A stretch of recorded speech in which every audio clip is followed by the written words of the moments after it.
The Rays finished off their tough trek through the AL East with 3 consecutive wins, salvaging a 4-4 split on the road trip. Tonight, they return home to the friendly confines of Tropicana Field. They'll face David Ortiz and the Boston Red Sox. Rays baseball starts now on Sun Sports.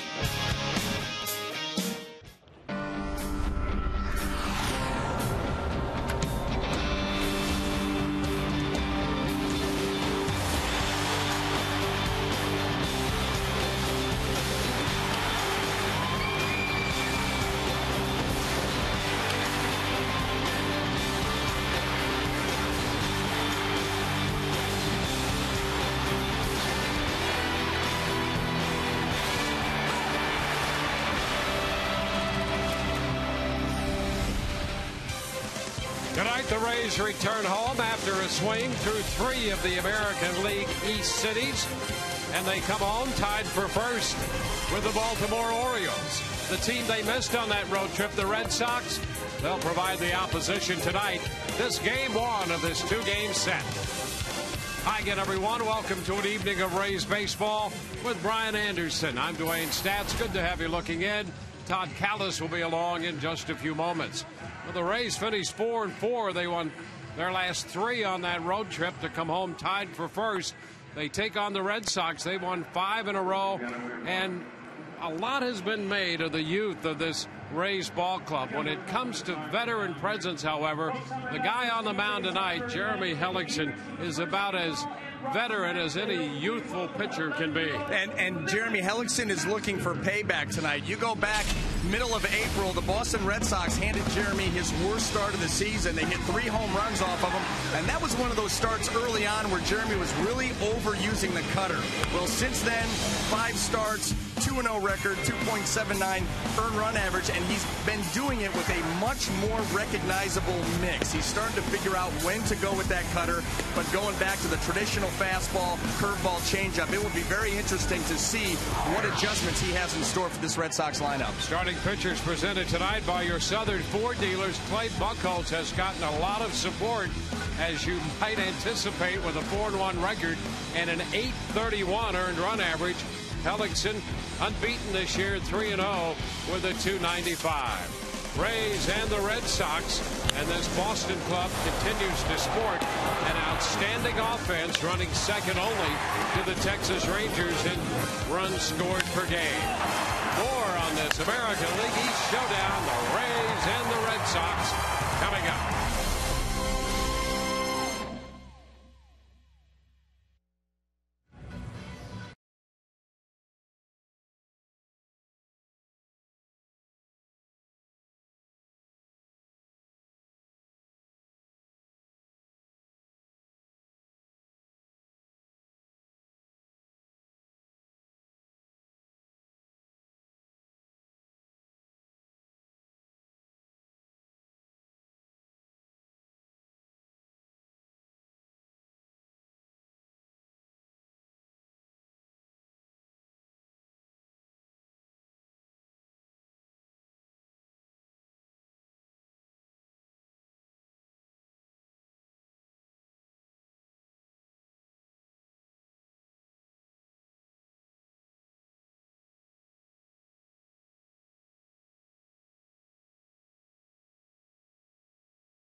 Not far from the Rotunda. Rays and Red Sox, first of 2, first of 8 in this homestand. 5 of those 8 games in the homestand are against American League East teams. The Boston Red Sox are in last place. It's now May 16th. This is the latest they've been in last place since the Rays have been a franchise. Last time they were in last place on this date was in 1997 when they were as far back as 5th place. There you see the standings. Rays and the Orioles, 9 games over 500. The Yankees 2.5 back. Toronto 4 back. We caught up with Ben Zobrist and BJ Upton and asked about top to bottom how good is this division. Baltimore and Toronto weren't near as strong as they are this year, and I think they've really made it a lot more difficult for everybody in this division. So yeah, all 5 teams are very, very tough teams this year, and would probably really compete for a title in any division. Every ball club in this division is good, and right now we're all kind of beating up on each other, and I think this is something that we can expect all year, and it's going to be a grind. So we just got to keep doing what we're doing and stay in the mix. So the Rays kick off a homestand on a website Wednesday, which means you can email us your questions at AskTheRays@Fox.com. You've got the official baseball rules book there. You can tweet your questions at SunSportsRays and hashtag it AskTheRays. Dwayne and BA with all the answers, and we're ready for baseball. When we come back, it is the Rays, it is the Red Sox. Jeremy Hellickson, Clay Buchholz in 2-2-2. Rays baseball and Sun Sports right around the corner. Enjoy, everybody.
Get to a Nissan dealer for great deals on innovation you can count on. Innovation for all.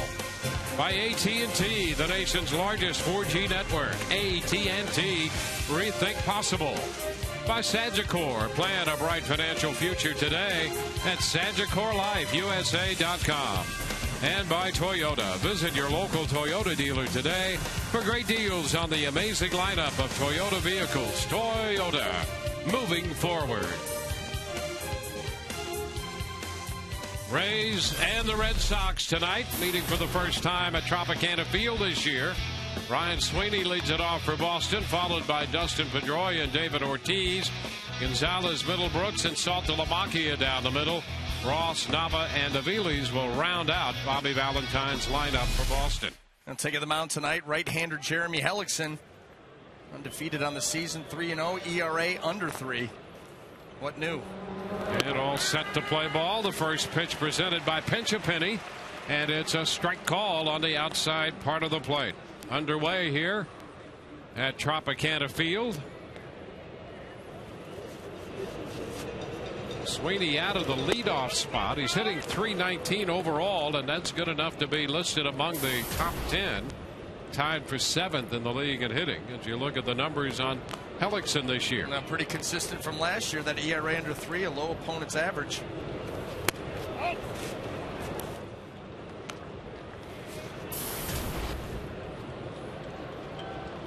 Two balls and a strike.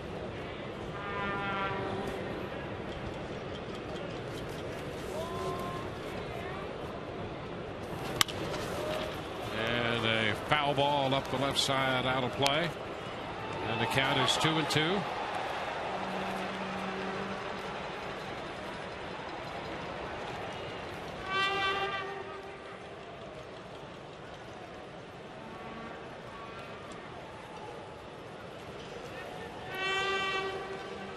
Two now to Sweeney.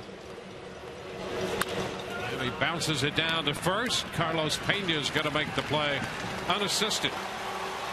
One away. Well, let's take a look at the Rays defense tonight. In the outfield, left to right, Matt Joyce, B.J. Upton, and Ben Zobrist. Across the infield, third to first, Sean Rodriguez, Elliot Johnson, Will Rhymes, and Carlos Pena. Jose Molina will be back behind the plate.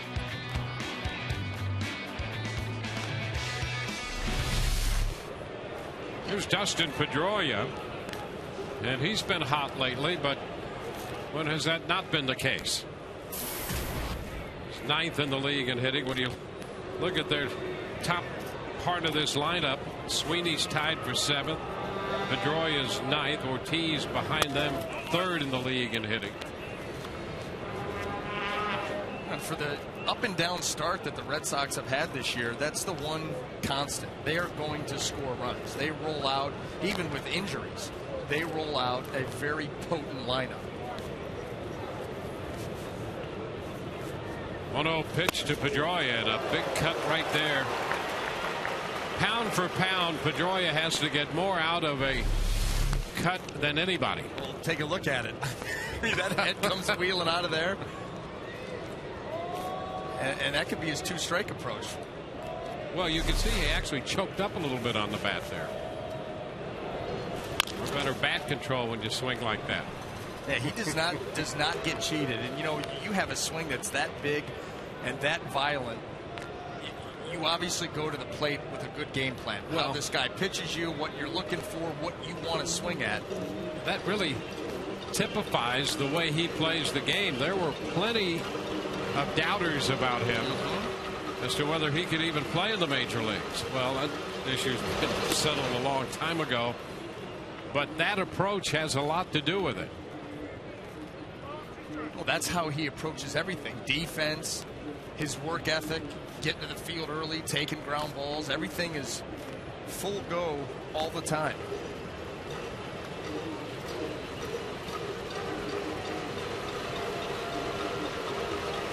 Two balls, 2 strikes, the count.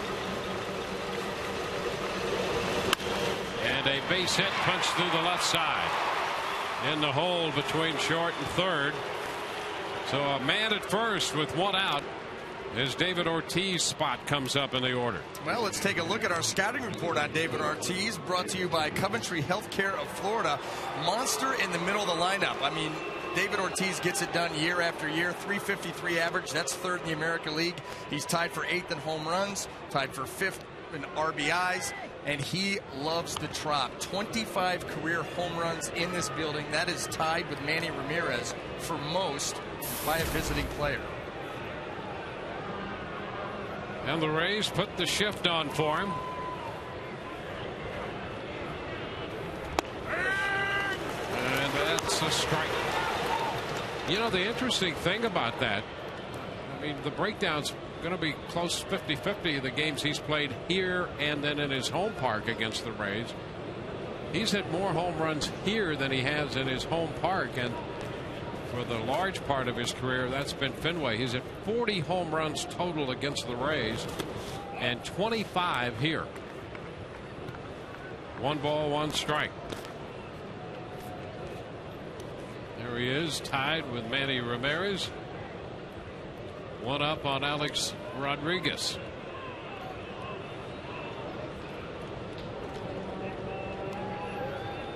Sweeney grounded out. Pedroia shot a single in between short and third. A little tap right side. That's going to be a foul ball. 1-2. And that's what you want to do with David Ortiz, is get him reaching like that, trying to pull that ball over there. That's why you see the switch or the shift against Ortiz, you know, and those balls are elevated away. He's so used to hitting this ball to left field because of the monster, but you can get him reaching like that, one hand off the bat. Just got to make sure that when you go away, you have to think down. You've got enough power, and he can juice the ball up and away. 1-2. And just a bit inside a fastball. So the count is 2-2. Well, this year hitting .353, third in the league, and .380 against lefties. And there's been a lot of talk about him hitting the ball the other way.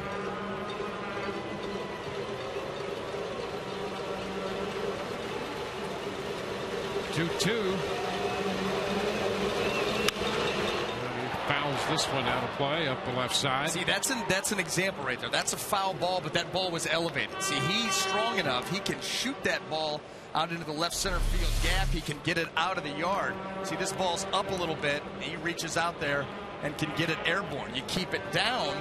I mean, if he hits you a ground ball over there because of the shift, it trickles out into left field, you can live with that, because what you're worried about with David Ortiz is balls to the wall and home runs.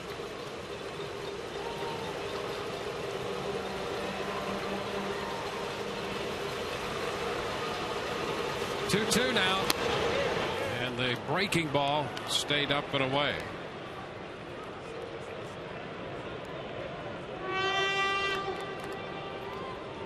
So a full count now to Ortiz. There's Adrian Gonzalez on deck.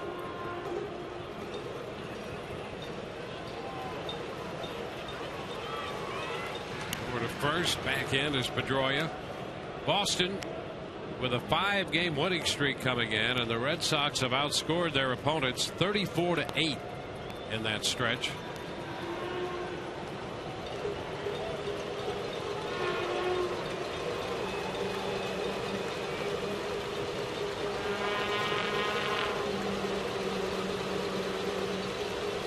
Three-two, and there's ball 4. Ortiz walks. That pushes Pedroia up to second base. So 2 men on with 1 out. Joe Madden and Jim Hickey in the Rays dugout looking on. Well, these are the situations where Jeremy Hellickson has really tightened things down. Runners in scoring position. Runner out there at second right now, but on the season, opponents just 2 for 27.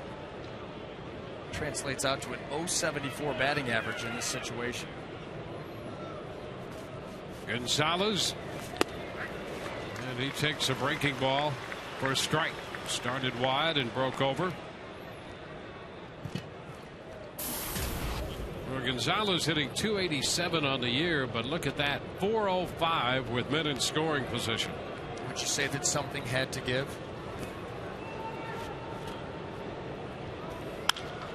And a fly ball, right center field for Zobrist. Then makes the catch. The runners will hold. 2 gone. Oh, that was a nice job there. Just a 2-pitch sequence, but very well executed by Jeremy Hellickson. He goes backdoor breaking ball. You slow down Adrian Gonzalez, and you get him looking away, and then you immediately come in with a fastball, and he's able to get it in and get the weak little pop up to right. That's the thing about hitters like Adrian Gonzalez. It's changing speeds, changing eye level, changing sides of the plate. You've got to keep them guessing. You get predictable, they get very good in a hurry.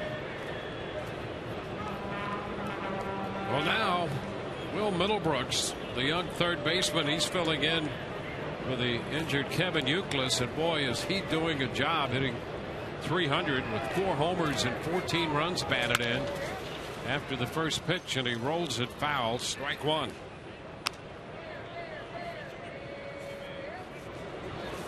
When you were talking about his batting practice today. Oh man, made a mention to tell me about that. I was watching the Red Sox take BP, and he was launching balls up in the direction of the light standards in left center field here. I mean, up around the catwalks, all the rings up there. He was hitting some balls out of sight. Pitch is low. It's 1-1.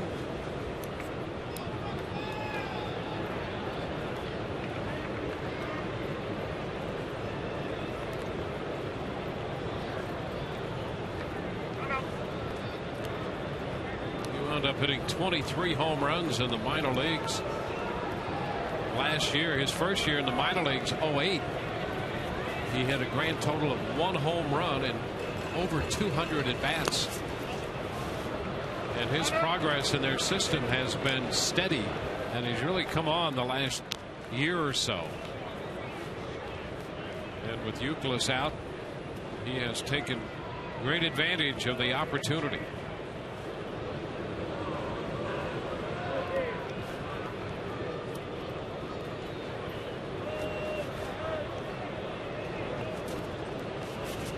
Two-1. Cut the miss. 2-2 up in front of the change. Such a weapon. You can go behind in the count, be able to throw that change up, see the result. Ball hardly in the picture. The swing by Middlebrooks.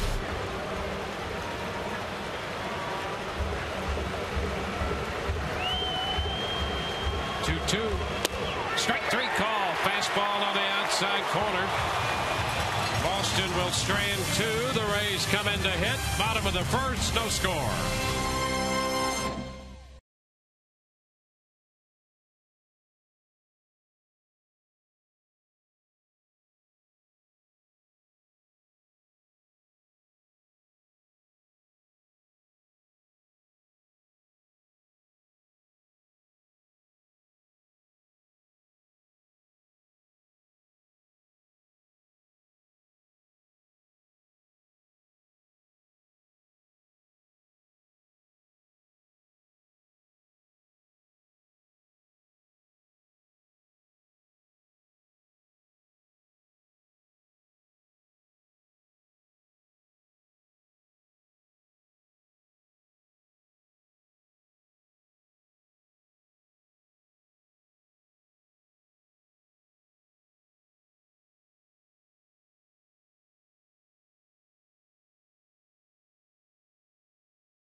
In to hit. Joe Madden has put this lineup together tonight with Ben Zobrist again in the leadoff spot. VJ Upton hits second. Matt Joyce third. Carlos Pena in the cleanup position. The DH is Luke Scott. Sean Rodriguez at third. Will Rhymes hits seventh. Jose Molina eighth. And Elliott Johnson, who's been red hot with a 7-game hitting streak at shortstop. Now taking the mound tonight for the Boston Red Sox, right-hander Clay Buchholz. Talk about some interesting numbers. How about that? 4-1, an ERA of 8.31. How about right here? You've got walks and strikeouts. 22 walks, just 20 strikeouts. That opponent average is very unsightly, but yet he continues to win games. Gets a ton of support. Threw against the Rays earlier in the season at Fenway Park. He went 7 innings that ball game, picked up a win, gave up 5 earned. That's been the story of his season. take a look at the Red Sox defense as it lines up behind them, left to right in the outfield. Daniel Nava, Ryan Sweeney, and Cody Ross across the infield, third to first. Will Middlebrooks, Mike Aviles, Dustin Pedroia, and Adrian Gonzalez. Jared Saltalamacchia will handle the catching duties. And Ben Zobrist steps in here, ready to go to work against Clay Buchholz. And coming off a flurry at the end of that road trip. And he takes a good look at a fastball down. He leads the American League in walks. I think 234 overall and an on-base percentage of .385. Ahead in the count, 2-0. And there you go. 367 on the 8-game road trip. He had 3 hits last night. Home run the night before in Toronto. The strike now. It's 2 balls and a strike.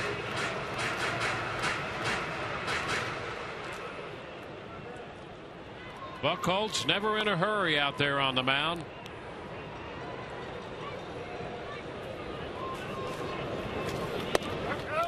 And he picks up the inside corner. It's 1-1. He's been involved in a lot of high-scoring games, as his earned run average would indicate, and he's received a lot of run support. Foul ball. Question is, how do you go 4-1 with an earned run average of .831? Well, your team average has given you over 9 runs, over 9.5 runs every time you pitch, every 9 innings. The highest in the big leagues by over a run and a half for the guy that we're going to see tomorrow night.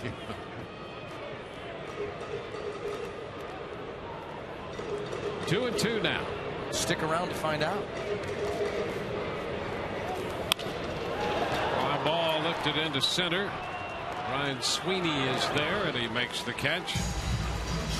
Take a look at these numbers on Clay Buchholz so far. Giving up 10 home runs. The opposition hitting .337, but look at the support. Now that is run support. Yes, it is right there. 9.69. He's been out there for 39 innings of work. Now 39 in the third. The team scored 42 runs for him in that time. A run an inning, you can do a lot with that. Here's BJ bouncing it to short. Aviles up with it. His throw to first is on the money. 2 up and 2 down. We'll get Matt Joyce up there.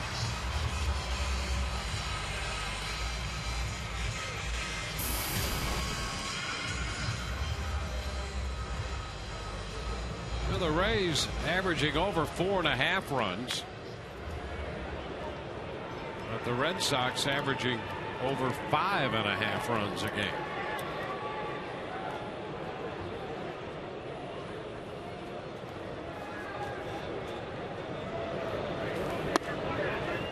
Pitch is up. The difference so far has been the pitching. The Rays sport the 5th best team ERA at .373. And Boston 13th in the league at .476. 2 balls, no strikes.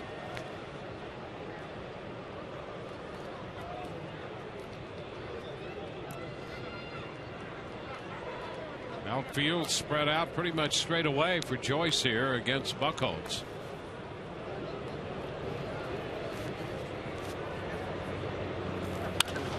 It's popped up. Pedroia at second base making the call. And the Rays are up and down 1-2-3. We go to the second inning. No score.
Brought to you by H.H. Gregg.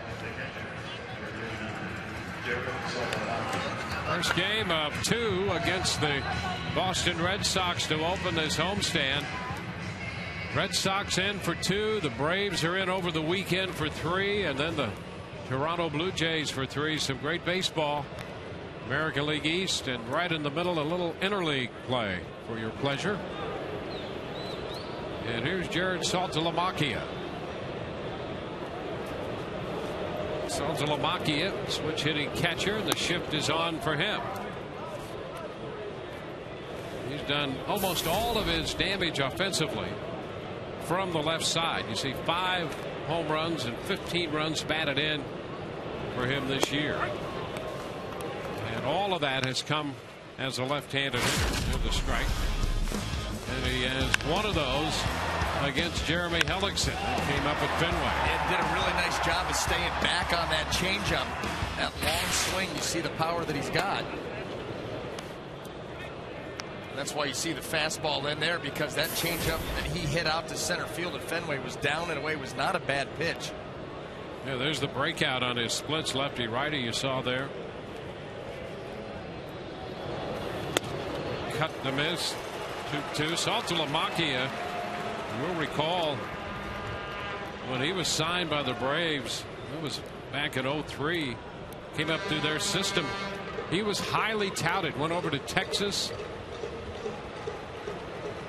and now here he is, 27 years old, and he's started to put some things together. Well, that's a lot on a young player's plate, especially if you're a catcher. You're highly touted. He had some throwing issues. He's a switch hitter, so he's got to try to take care of both the left and right-handed swings. And a cut there. He's out on strikes on a fastball. Second strikeout for Hellickson.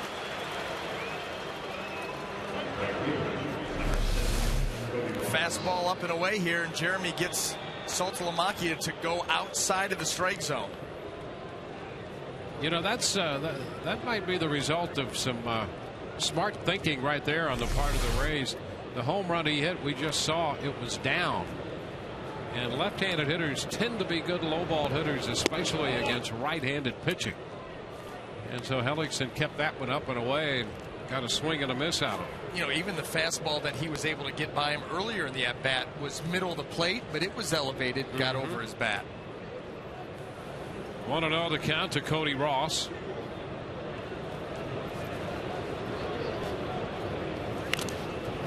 Foul, and that catch is part of Molina. And he'll try to walk that off as he jogs the ball out to Hellickson. Well, Molina had a couple of games on that road trip when he was really beaten up. One in New York, and we're starting the process already tonight. Right off the hip. Yeah.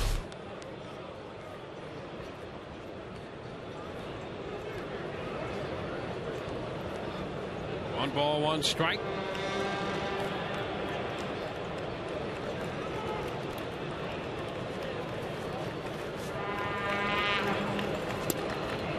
And a check that time by Ross for ball 2. 2-1. Hellickson 3-0 on the year, 2-0 at home.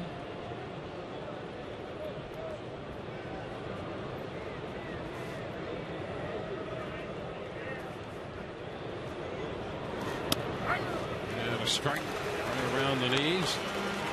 Change up to the right-handed hitter. It's one of the things that makes Hellickson so unique. Throwing that change up to a right-handed hitter. And to both sides of the plate. We'll see him throw it away, and we'll see him throw it in on purpose. And a swing and a miss. He comes back to get Ross, who was way out in front of a changeup. Back-to-back changeups. Tonight's game is available in Espanol via SAP, brought to you by Coventry Healthcare of Florida. And there they are with the ballots, baby. They've been working on those ballots since the last homestand, so that was an 8-game road trip. And they're still going through. There are a couple of machines when it comes to voting for the All-Star picks. and not missing a pitch, by the way. Daniel Nava. Strike. I mean, they got it down. Look at the technique. Yeah. It's almost like an involuntary response. You give them a stack of those, they go right to work. They can't help themselves.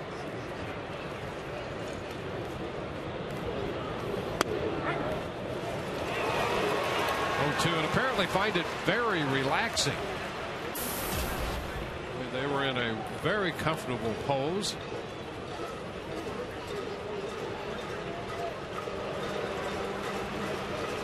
A lot of work to be done. Not a problem. We just continue on.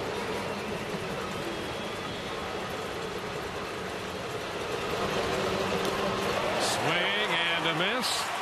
The tag. Nava's out of there. Change-up strikes out Nava. Hellickson strikes out the side. Soft to Lamacchia on a fastball up. Ross on back-to-back change-ups. And he gets Nava on strikes.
A roster move right before the game, added a little depth for their outfield. Brandon Guyer got injured in that series in Toronto, hitting in the cage, so he goes on the 15-day disabled list. The Rays acquire in a trade with the Phillies for Kyle Hudson, Rich Thompson. Andrew Friedman said this guy can run a little bit, he can play some defense for you, add some speed to this team. Jeff Neiman transferred from the 15 to the 60-day DL with that slight fracture of the right fibula, which leads us to our first question of the night on our website Wednesday. You can email it, asktherays@fox.com, or tweet us at @SunSportsRays, hashtag #AskTheRays. And we have 4 different people, Alex, Buddy, Robert, Patrick, all want to know, guys, who might replace Neiman? They thought about Archer, Cobb, Wade Davis. Back to you. All right, thank you very much. Well, nothing has been announced, as you know, on that, but it would appear that it would be Archer or Cobb. Joe Madden certainly values the job that Wade Davis has done out of the bullpen. Ground ball, that's going to go through the shift and into center field. Carlos Pena has a base hit to open the bottom of the second inning. Of course, we've seen Alex Cobb before, and we've seen Archer in the spring. He's a young man with a very good arm, and they've been pitching back-to-back in the Durham rotation. In fact, Cobb was pitching, I think, the night Neiman was injured, and Archer pitched the night before, so they would both be available. And Archer recently has been throwing the ball very well. He got off to a little bit of a shaky start, but he's a 23-year-old right-hander with a very good arm, a very bright young man, and that's a great combination. And so I'm going to guess it'll be one of those two. Don't know which one they would lean toward, but maybe Archer because he's been hot. Well, yeah, I think that's it. They're going to look at who's throwing the ball well right now, what stuff translates at the big league level, who's got it all working, and because they're both basically available, then that's exactly what it's going to be. Joe Madden has said that he likes the work that Wade Davis is doing in the bullpen, so he's going to keep, we believe, Wade in the spot that he occupies right now. Yeah, but again, you never know with Joe. Well, that's why you say we believe. That's right. Because there's that caveat. They can qualify all that. Could always do something. Certainly, you know what you're going to get there. You just don't know. How long could he go?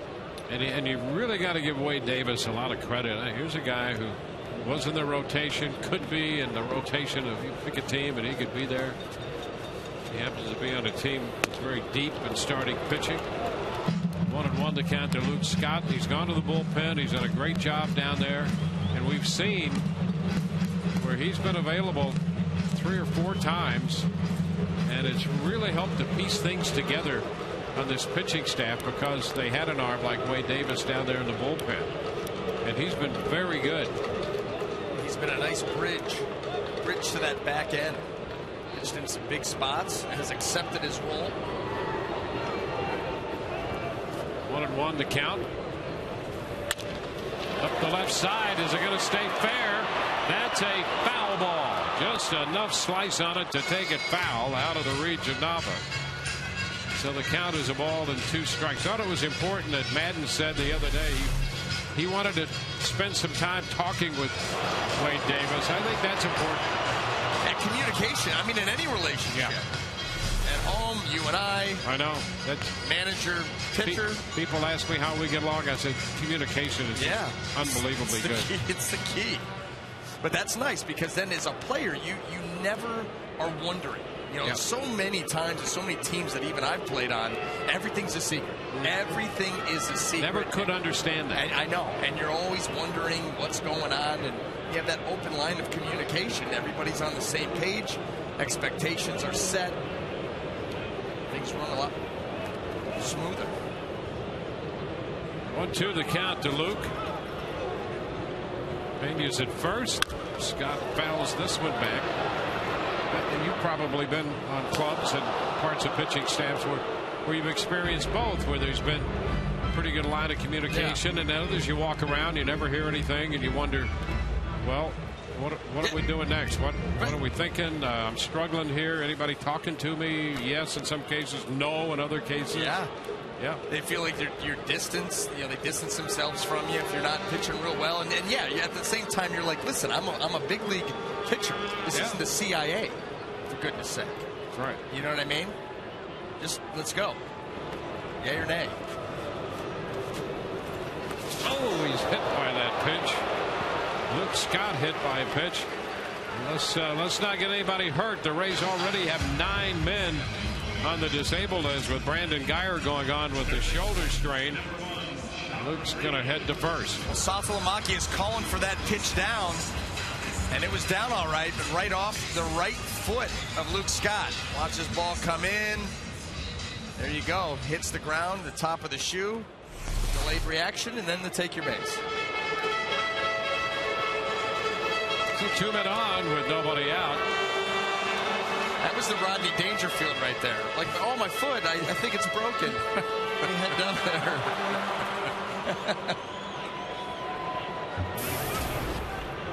If that's the case, I can't wait to see his outfit when he leaves the park tonight. Free bowl of soup with it. Yeah, the hat will look good. Looks good on you. Here's Sean Rodriguez. You know what kind of bat he's been swinging. And the take of the breaking ball down. 1 ball, no strikes.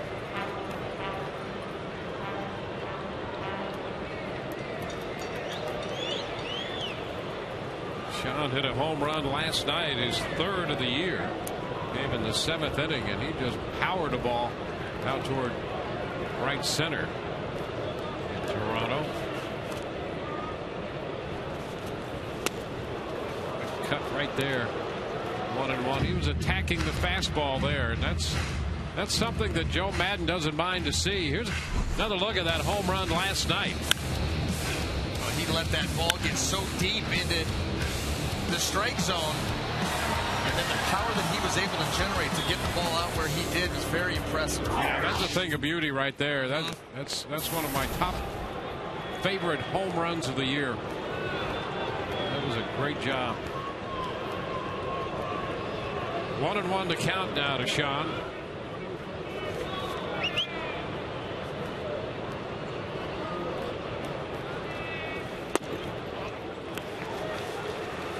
Two and one.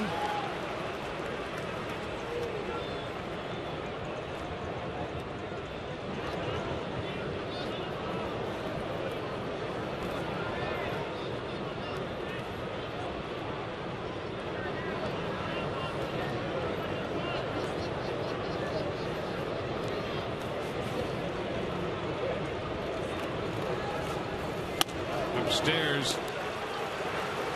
3 balls and a strike.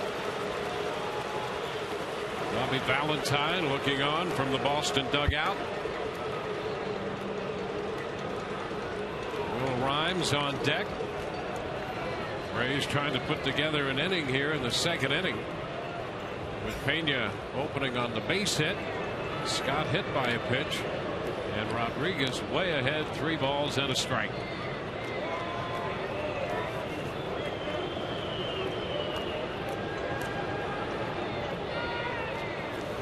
Ooh, a cut and a miss. So we go to 3-2. It's moving away from him. Yeah, it was. It was a cutter down in the zone, taking advantage of the eagerness of Sean Rodriguez. A couple of runners on, a good count, and he just got way too aggressive, took himself out of his own game plan. Now the count is full.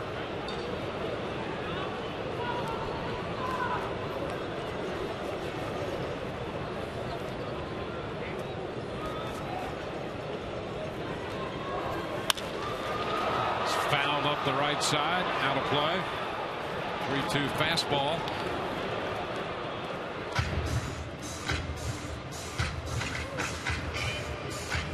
Rays start this homestand 13-3 at home.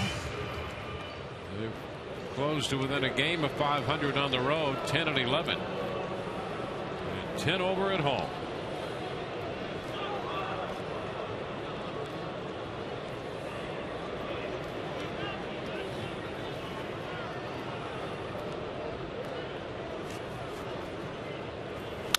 Ground ball down to third. Middlebrooks takes it to second out there, and the throw to first. They get the 5-4-3 double play. Well, I'll tell you what, when Middlebrooks went to second base, I thought there was no chance you're going to be doubling up Sean Rodriguez. Always hustling down the line. Let's take a look at it. Ball wasn't hit that hard. I'll tell you, Pedroia, a pretty good job unloading it. Well, yeah, because he's absolutely right. He had Luke Scott bearing down on him. He hung in there well and was able to get the throw to complete it. It's a big out there. Rays had first and second in a 3-1 count. All of a sudden. So Pena's at third with 2 outs. Will Rhymes. Will hitting .273.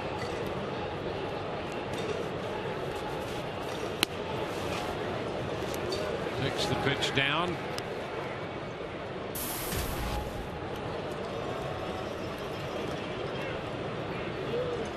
Will had 2 hits last night.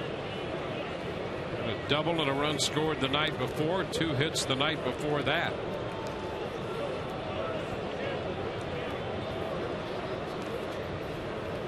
One-0 pitch. Line drive. That's going to be foul. He pulls it up the right side down through the bullpen. A little early on the fastball.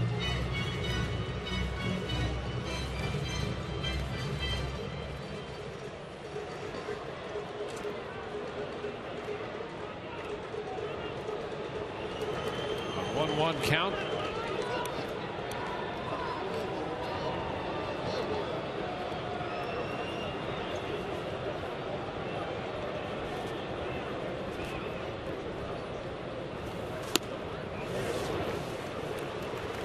Curveball, 2-1. It missed low and in.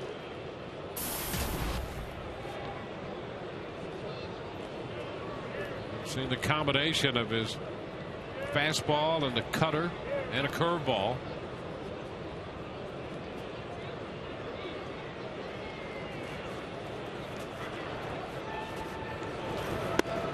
And Rhymes tried to hold up. Well, that cutter really has some action on it. Especially when he keeps it down in the zone. It's like a very... See that ball moving in there? Good velocity. Tough. A lot of left-handed hitters, they want to take a rip at that fastball when it's down and in. When you cut it, there you go.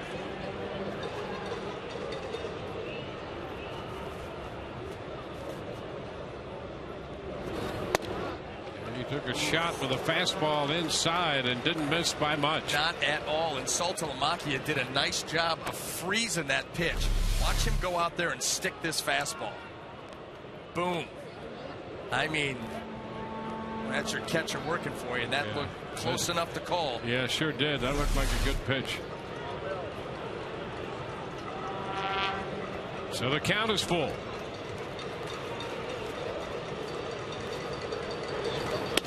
And there's ball 4.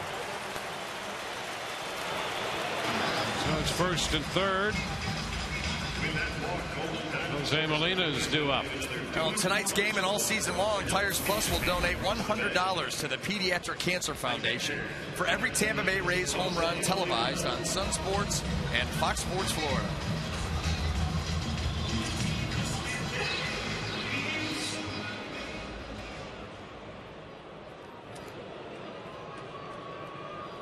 Jose Molina.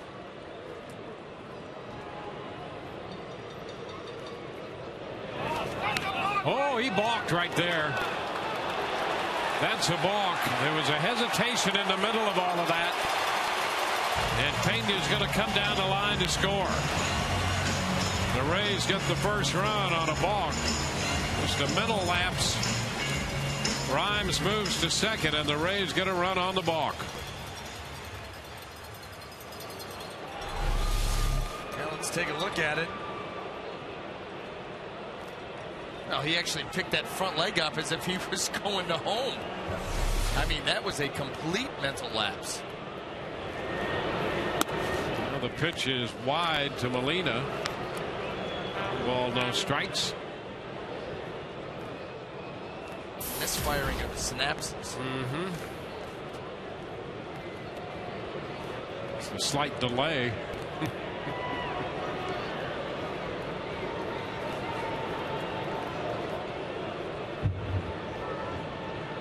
Turn, nothing doing.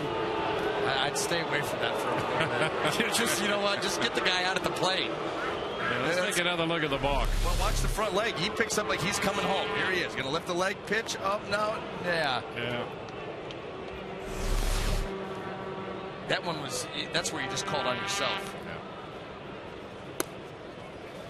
Now ball 2 to Molina. 2-0. Bob McClure is going to head to the mound. I don't know if you could read Bobby Valentine's lips as he sent him out. He said, go out there and wake him up.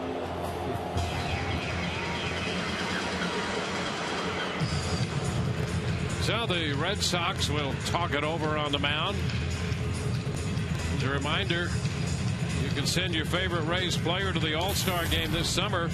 Just log on to RaysBaseball.com or fill out ballots here at Tropicana Field. Vote now and vote often. Rays grabbing the early lead.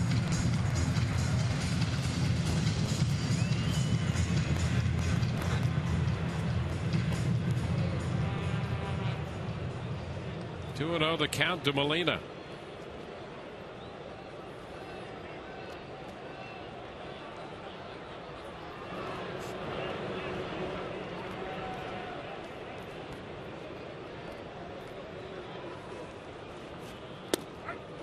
A strike on the outside corner. 2-1.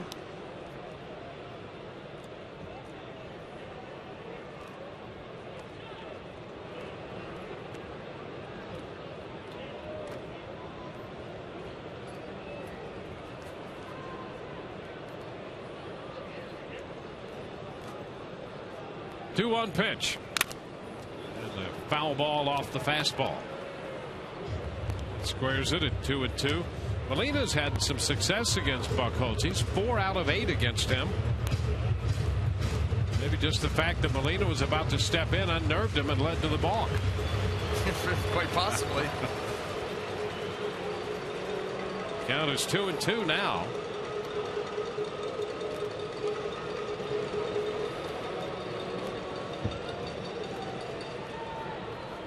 And there's a strike call.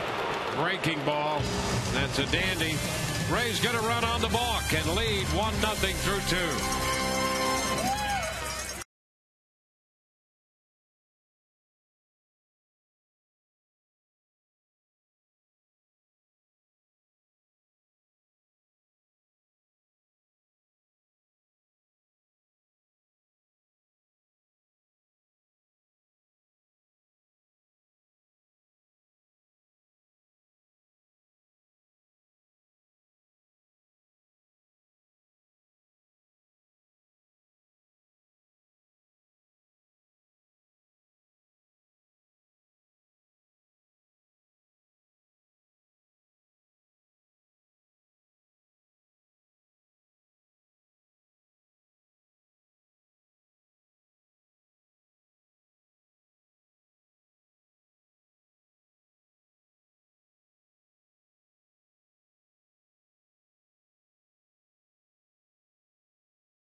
Got a run in the bottom of the second inning on the balk. So Jeremy Hellickson with a slim lead here. Here's our Toyota trend, the lowest earned run average in the first 40 starts to begin a career. And Jeremy Hellickson leads that parade.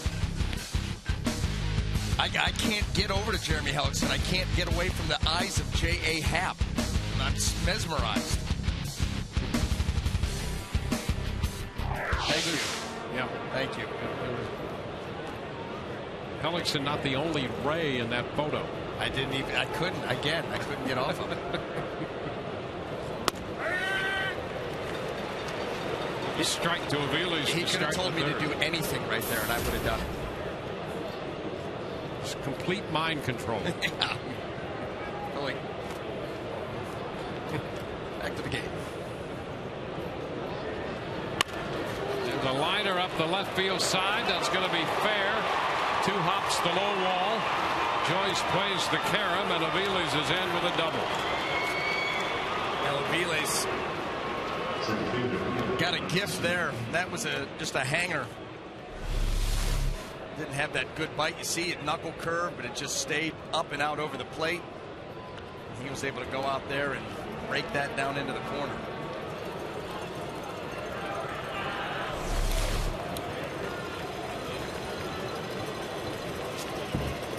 Ryan Sweeney. Sweeney grounded out to first. And he takes a strike, comes back. The off-speed pitch. Hellickson had struck out 4 in a row. He got Middlebrooks to end the first, and then he got Saltalamacchia on a fastball. He got Ross on a change and Nava on a curveball. Now the count is 1-1 to Sweeney.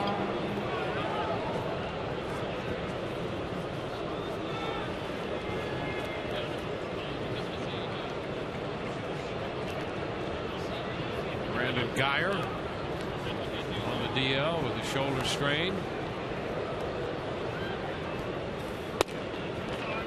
Pitch off the plate in, a fastball.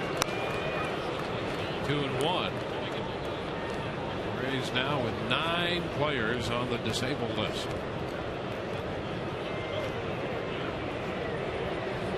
A couple more right there. Brandon Allen and Desmond Jennings. Fly ball right field. Zobrist is there to catch it. Sweeney out to right on the changeup. The Geyer went on the DL. The Rays acquiring Rich Thompson, an outfielder from the Philadelphia Phillies organization, in exchange for Kyle Hudson. And Thompson has been in baseball for a while. He's 33 years old, but really just had a handful of major league games with Kansas City back in 2004. He can run, and he can play center field. There's Pedroia. He takes a strike. That's one of the reasons the Rays felt the need to go get him. He could cover ground in center field. It's nice to have an extra outfielder who can do that.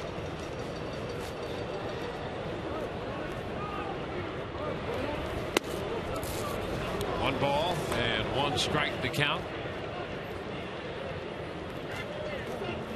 Last year at AAA, he stole 48 bases in 52 attempts. 1-1 to count.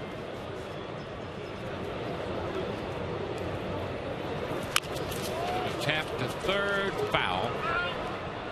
There's the Rays. That's been one of the secrets to the Rays' success, to get all these players with great versatility and utilize them in the right spots. Todd, what else do you have on that? You know, the one game that Rich Thompson got a major league at bat in was April 20th, 2004. A game started by his then teammate Brian Anderson. Picked up his first win of the season. Thompson pinch ran for Matt Stairs, who had a home run and 6 RBIs in the game, kind of like the modern day Babe Ruth. And Tim Laker, the catcher for Cleveland, faced Thompson in his one at bat. Guys, what do you remember about that one? How about that, BA? What can you tell us? I don't. I can't tell you anything.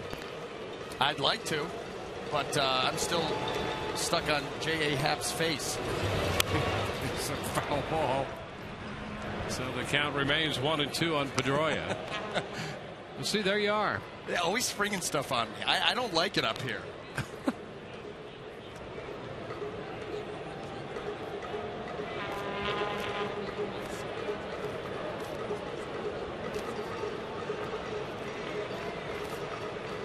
Ville's at second. Sweeney has gone out to right.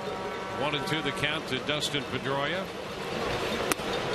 Spins him around on the fastball inside, and it's a 2-2 count. Yeah, that year with Kansas City, he got into 6 games and had 1 at bat, was 0 for 1, but did score a run, picked up a steal. Pitch running for Matt Stairs. 2-2, fly ball into left. Matt Joyce is right there. 2 gone. So after the leadoff double by Mike Aviles, Sweeney and Pedroia have been retired. That leaves Big Poppy, David Ortiz. Gets tougher and tougher, but this is what we've seen from Jeremy Hellickson all season long.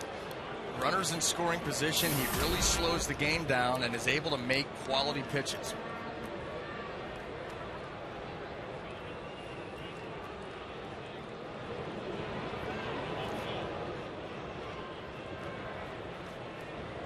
Ortiz walked his first time. And chops this one foul. That's a strike. 8 home runs this year for Ortiz, including this one at Fenway Park when he hit it off Jeremy Hellickson. When Hellickson hooked up against Buchholz, and the Red Sox eventually won that game 13-5.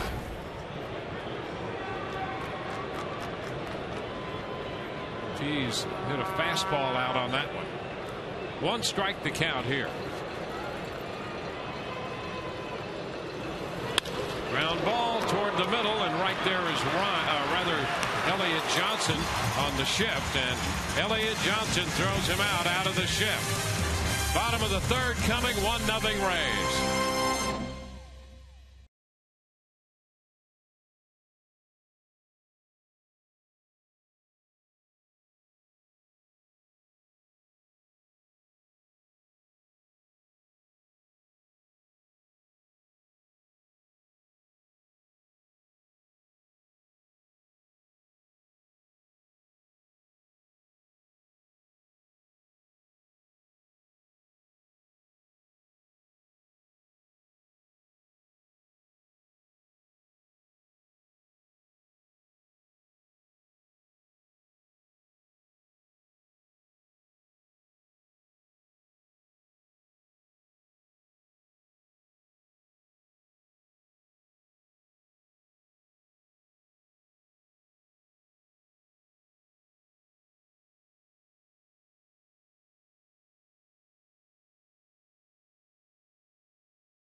Matt Joyce hit a home run to give the Rays a victory against the Yankees 4-1 when the Rays scored 4 in the 9th inning. On that play, kind of injured his ankle, and we had a lot of questions at the end of the game of that night, guys, and we have 2 more tonight.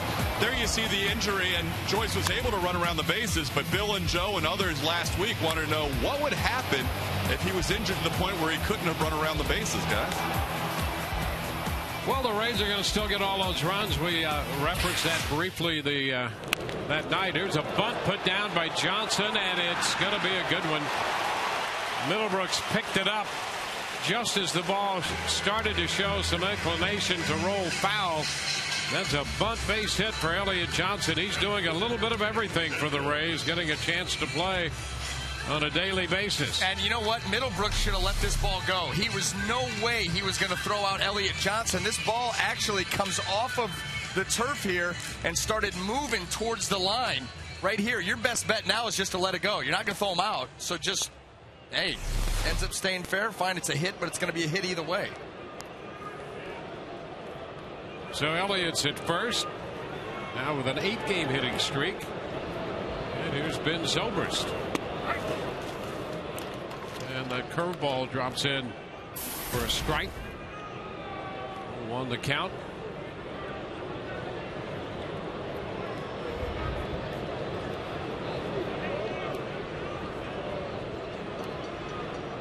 Rays got a run in the first. The leadoff man on in the bottom of the 3rd. Got a run in the 2nd when they put their leadoff hitter on Pena. Take a 1-0 lead. And that pitch is in. Another breaking pitch to Zobrist. 0-2.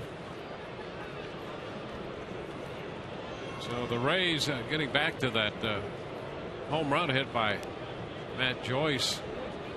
They were certainly entitled to all of those runs and a pinch runner if they needed it. I guess there was some question about that, at least an initial reaction to that, but absolutely, you get a home run, you're entitled to that base and all the other bases, and that really is the heart of that rule. And if you look it up in the rule book, it's Rule 5.10 C1, and it specifically addresses that. If an accident to a runner is such as to prevent him from proceeding to a base to which he is entitled, as on a home run hit out of the playing field or an award of 1 or more bases, a substitute runner shall be permitted to complete the play. So there you are, right out of the rule book.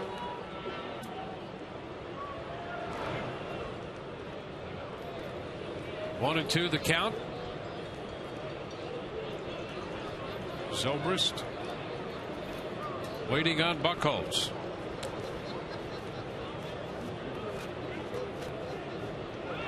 There goes Johnson, pitch down and in. It's going to be tough to throw him out on that pitch. So that's steal number 7 for Elliott Johnson. He continues on both sides of the ball to do a good job. Well, Saltalamacchia had to reach in for that cutter, and then he gets his feet tangled up. Catches that front toe, goes down. No chance.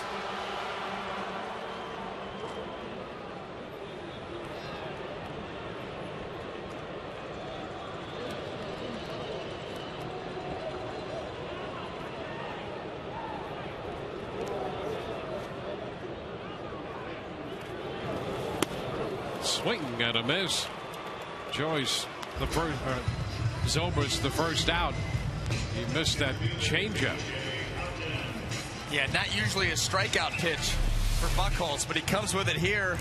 Changeup away, and you usually see a swing like that from Ben Zobrist. Completely fooled. Well, here's B.J. Upton, who came into the game 5 out of 11 against Buchholz. And a turn, but Johnson heads back to the bag. Elliott bunting his way on. Moving up to second on the steal.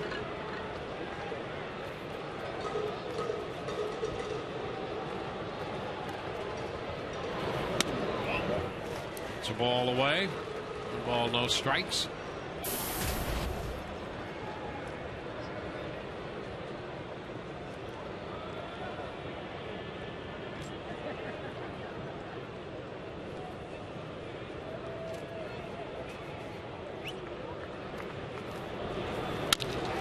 Chopper to third.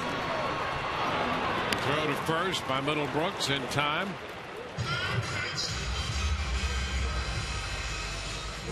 Two gone with Elliott Johnson remaining at second for Matt Joyce. And the Blue Jays, batting in the bottom of the fourth, have a 5-0 lead on the Yankees.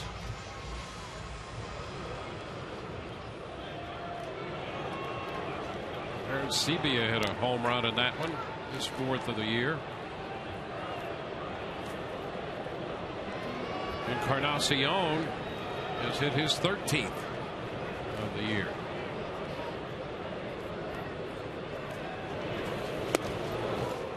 Wave and a miss at the breaking pitch.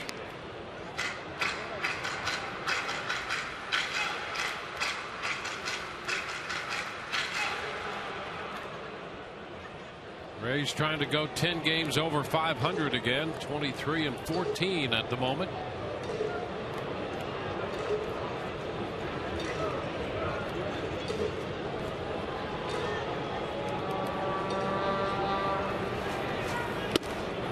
Cut and a miss at the cutter. So nothing straight to Joyce from Buchholz.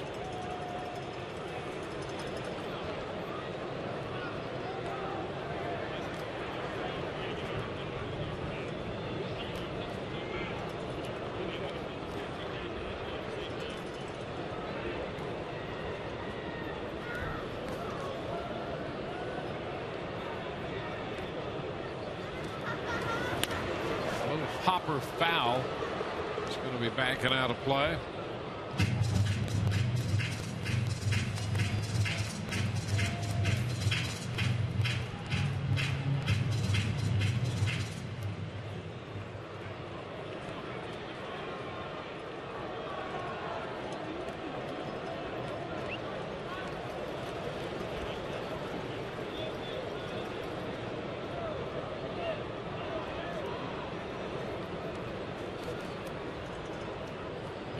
0-2 pitch again. It's foul. That pitch was a fastball riding in on his fist.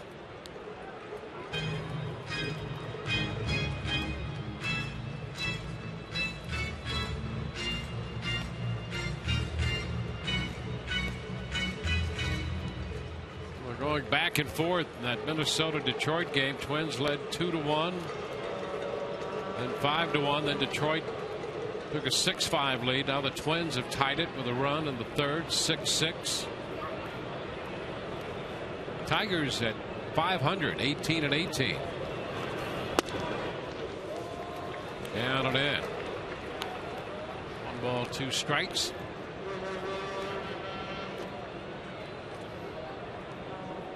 Cleveland batting in the bottom of the third, leading Seattle 4-3.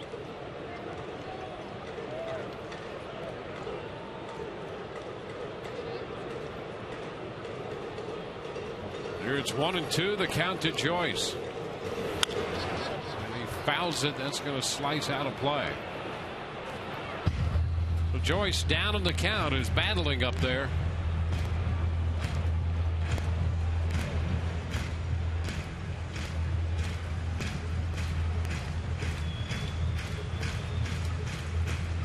Rays got their run in the second inning. On a balk, scoring Carlos Pena.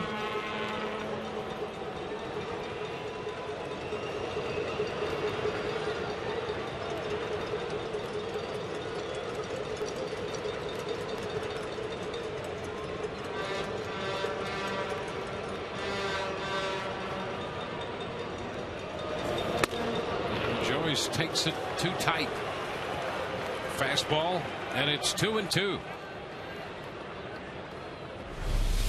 do you think about this one? Looked pretty good. Oh, he's really made a great pitch right there. Yeah, it's the second one we've seen. 2 strikes, Hunter Wendelstedt not called. 2 and a foul ball. He got just a little piece of that off-speed pitch. Just enough to stay alive. Matt Joyce is getting worked over in this at bat, doing everything that he can to stay alive. I mean, fastballs close to him, off speed away. Just continues to put up a good battle and hopes for a mistake. Force a pitcher into making this many pitches. He's bound to miss his spot at some point. That's what you're hoping. Well, he's 8 pitches in so far. The ninth is a call, third strike, a breaking ball, got him looking. Rays get the leadoff bunt, leave a man on. Through 3, it's 1-0 Tampa Bay.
inning on a run scored by a balk by Clay Buchholz. This is just a reminder as you enjoy a cold one. Look forward to Miller time later in tonight's game, brought to you by Miller Lite.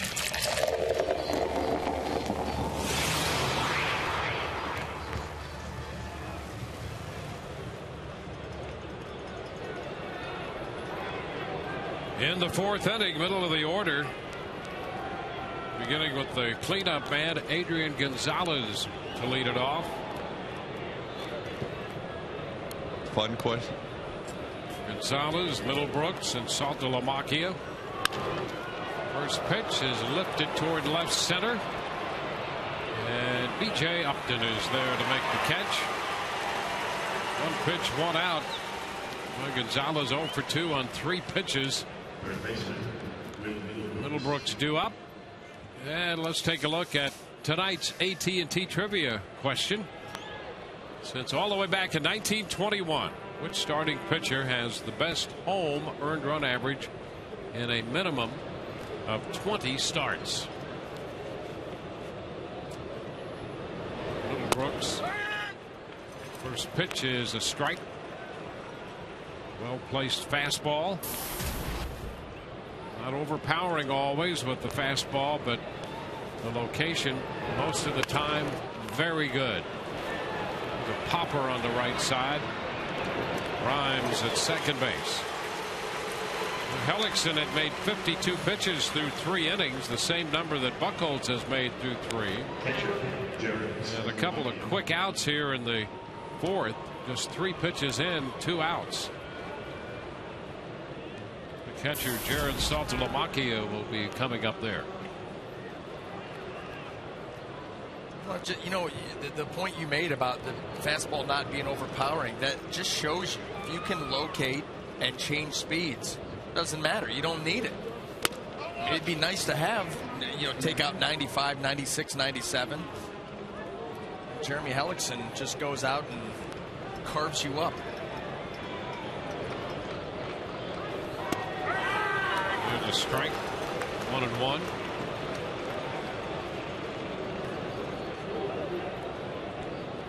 Jeremy grabbing the Rookie of the Year award last year. The liner, it's going to be in there, back toward the corner. Zobrist will play the carom out of the corner, and Saltalamacchia has a 2-base hit.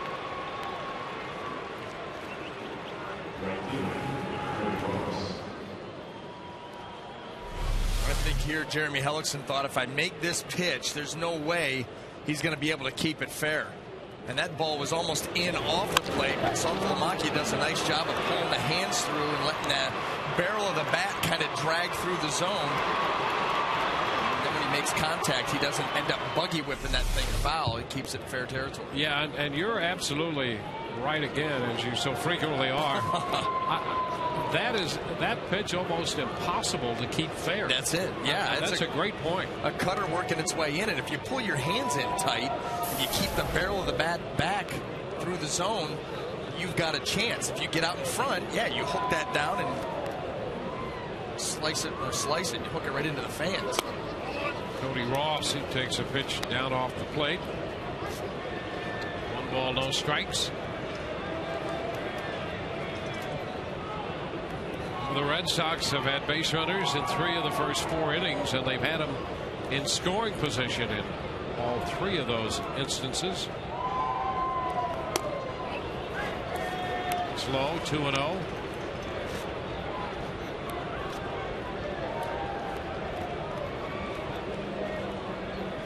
Hellickson got Ross back in the 2nd inning.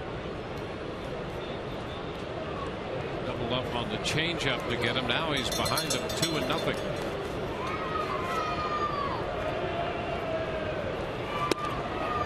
And he lays off the changeup to run the count to 3-0.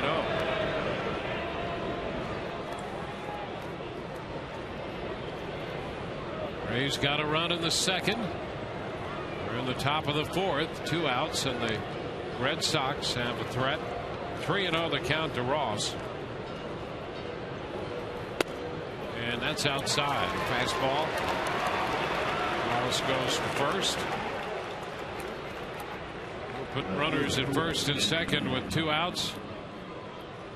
Daniel Nava is going to be the hitter, and the Rays battery talks it over. Be sure and get in on the action with exclusive on-field seating in the Papa John's bullpen box. Available dates are closing fast. Act now to make your group reservation right behind the Rays bullpen by calling 855-GROUP-TB or online at raysbaseball.com.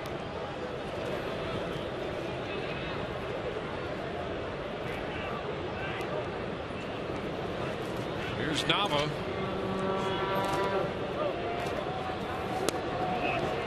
First pitch is down to him, a changeup. 1-0.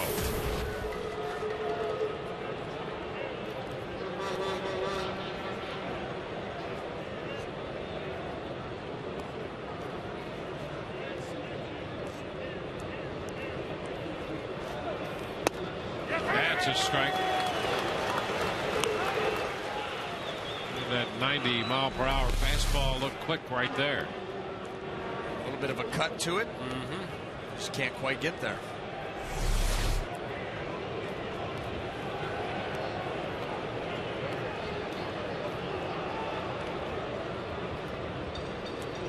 One ball, one strike.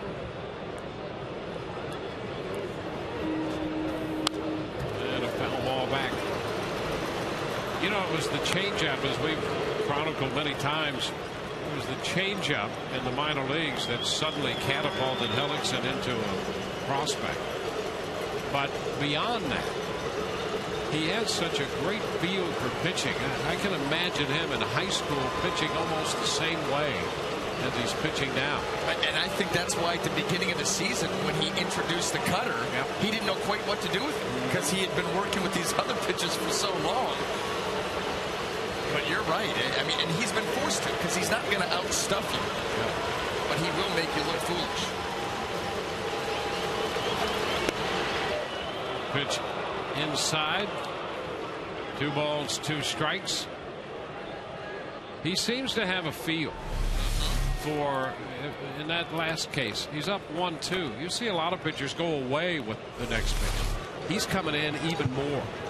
He's got an idea, and he's good at reading hitters' body language. When they take a pitch, when they swing at it, what was the swing like? How aggressive was it? Now he goes away and missed with a changeup. Count is full. Yeah, and that right there doesn't mean that the changeup was the wrong pitch. He just didn't execute it. That ball came out of his hand low. Nava saw it out of the hand low. He's just going to take it. But you can see the way he manipulates a strike zone. Full count, 2 outs. The runners will be off. Pitch made, and a fly ball into left center field. Joyce coming on. He can't get there. A diving attempt.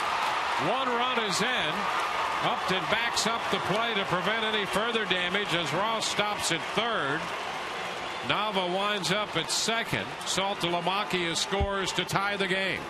Yeah, Nava's able to move up to second there on that situation. That was a changeup, a good one, but he got it right off the end of the bat, kind of hits it out in no man's land. You see here, they're going on contact. That ball just fluttering out there. Oh, almost. Great effort there by Joyce. But then when B.J. Upton, that ball just off the end of the glove, I mean, a few inches. B.J. takes it and fires this ball over the cutoff, everything into the infield, and Nava just walks into second base. So a run batted in. Now here's Aviles, and the pitch is a strike. Saltalamacchia scores. That's a single, a run batted in for Nava, and he moves to second on the throw. I think BJ saw Cody Ross going to third and was trying to prevent any idea that he'd be going home, but in doing so, he allows Nava to move up to second base. Pitch inside, and the count is 1-1.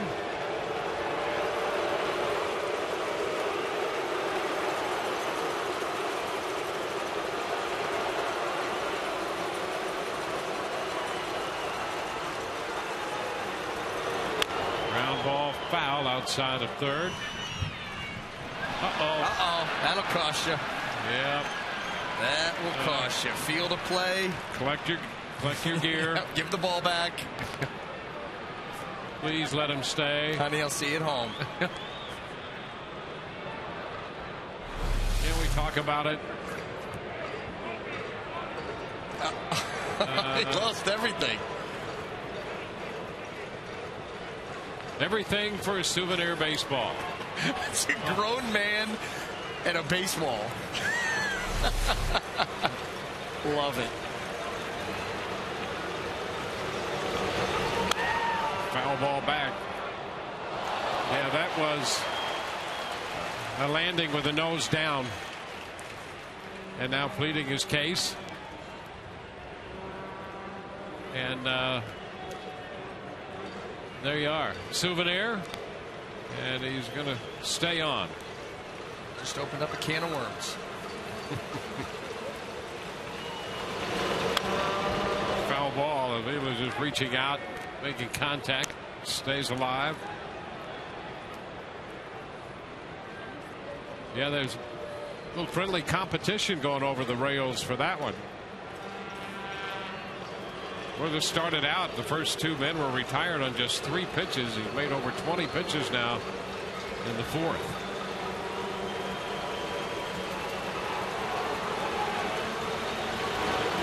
And a cut, the miss. Aviles, did he foul it? I guess he might have just gotten a piece of it. Hellickson trying to get off the mound, thinking maybe they could walk that into a strikeout, but well, yeah, you could see that ball change direction ever so slightly. And then right off the end of Molina's glove. The 1-2. 2 balls, 2 strikes.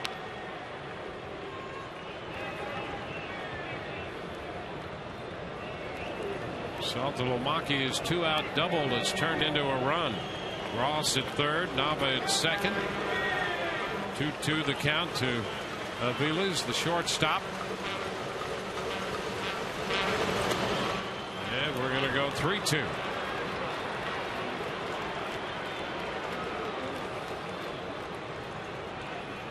Ryan Sweeney on deck.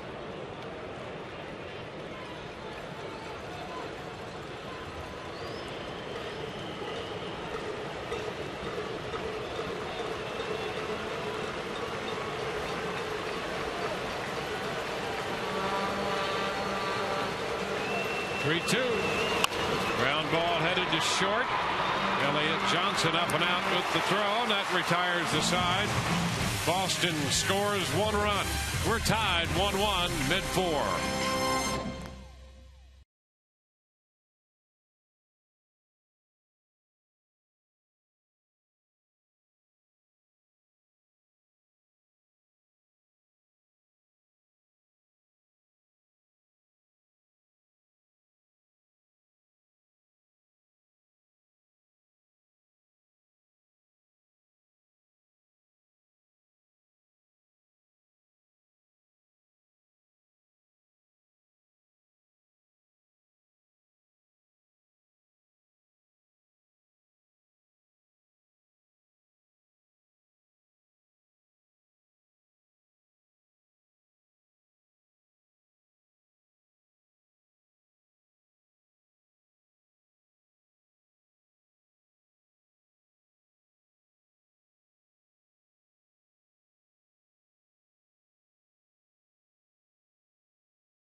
We'll look for the answer for the AT&T trivia question tonight here in the home half of inning 4.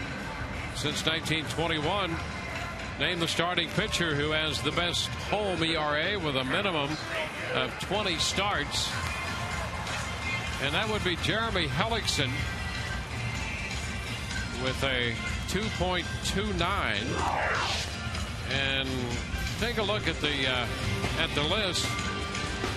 Lou Fett was second at 2.30, but look at the rest of that list.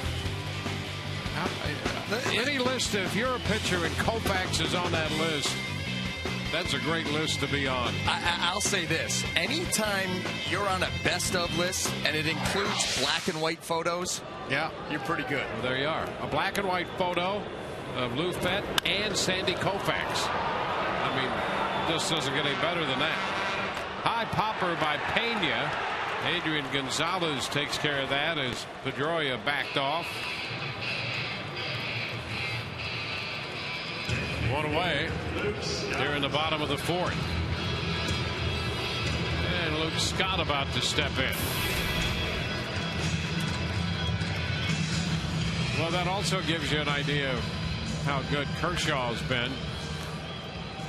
Of course, he's early in his career, as great as he's been. But that was Koufax for his career.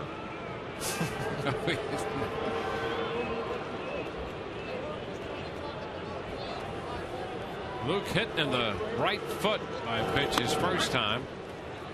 And he takes the fastball for strike one.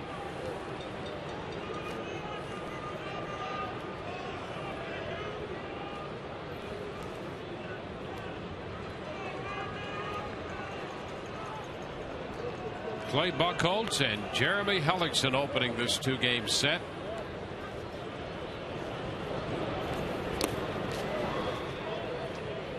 One. Hey, Bautista's hit a home run. So they have Encarnacion with one.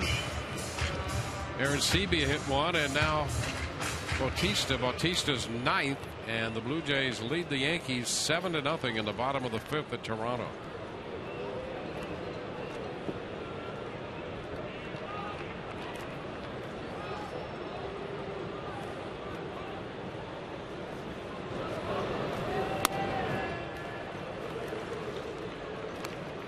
Two balls and a strike to count to Luke.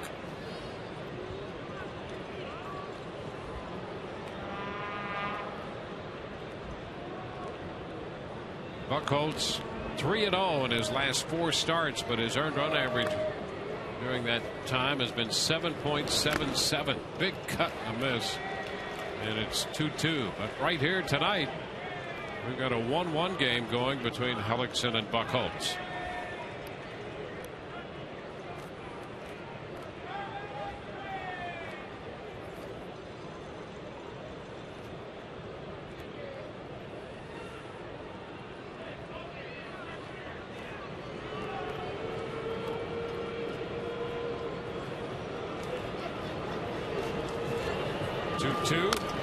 Foul right back into the screen.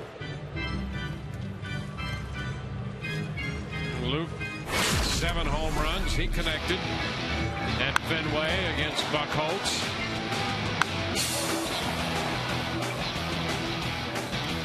That was a first inning home run when the Rays jumped to a 4-0 lead, only to eventually drop that game 13-5. Buchholz gave up 5 runs, 4 of those in the first in that start, and got the win. That one was fouled back.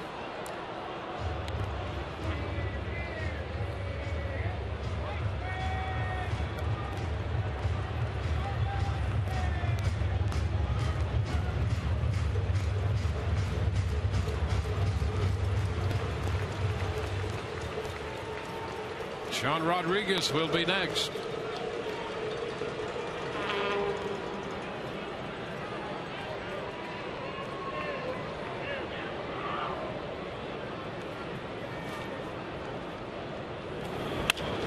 And a liner going to be caught on the backhand by Pedroia. 2 outs here in the fourth. Let's check in now with Todd. All right, Dwayne, we're going to our text poll question for tonight. It involves that game with the Jays last night. And here it is. How do you feel about Brent Lawrie's 4-game suspension? 2 light, TB1, 2 severe, TB2. About right, TB3. Text your votes to 78979. He's appealing that suspension, by the way, as he slammed that helmet down and hit Bill Miller. Miller's at third base tonight, and Laurie's playing third base, but they haven't talked at all during the game.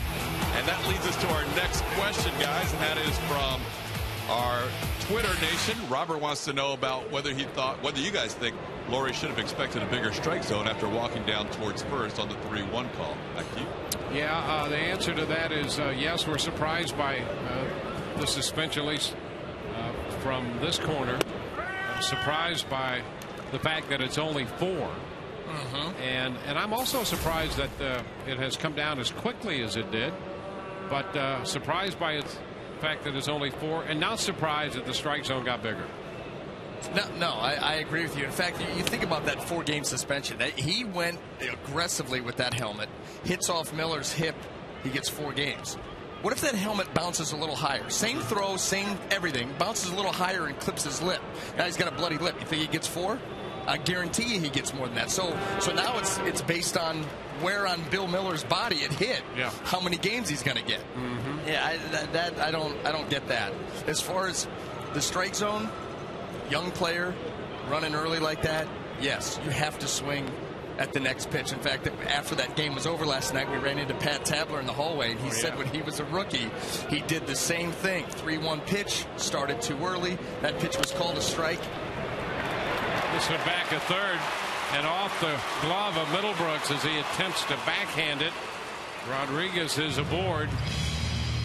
It was going to be a tough play to throw out Rodriguez to begin with, and that'll be a base hit. Yeah, there's no way he was going to get Rodriguez on that. But I think your story on Tabler is right to the point. Well, that's exactly right. As you see that ball as it clips off the end of the glove. Yeah, what Pat Tabler said was, he said, I left early. Umpire called it a strike. He said, I came back, I got in the batter's box, and he said, the umpire said to me, you better be swinging on this pitch, son. And he said he threw him a breaking ball that bounced off home plate, and he rung him up. That was and Pat Tabler's not one to embellish stories. That's right. Yeah. So when an umpire tells you better be swinging here, there you go. Here's Rhymes popping it up foul, carries out of play. That's a strike. Well, you absolutely have to expect that.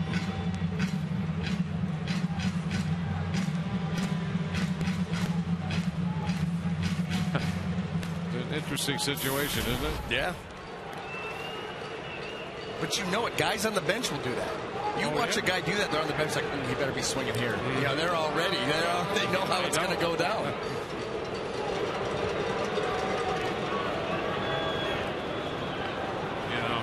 And now Todd has told us that Laurie's going to appeal the suspension. Take your 4 games and feel fortunate. Yeah, if he'd get any of that time knocked off, it'd be great to have the guy who argues the case for him argue any case for anyone who's in any kind of trouble. There's a line drive and a base hit for Rhymes. Rodriguez will carry on and go to third. And with 2 outs, the Rays put a threat. First and third. Well, it's exactly what the Red Sox did in the top of the inning when Hellickson got 2 quick outs with just 3 pitches. Then they put up a threat, and the Rays doing the same. Well, up and out over the plate. Left-handed hitters most of the time. Up and out over, down and in.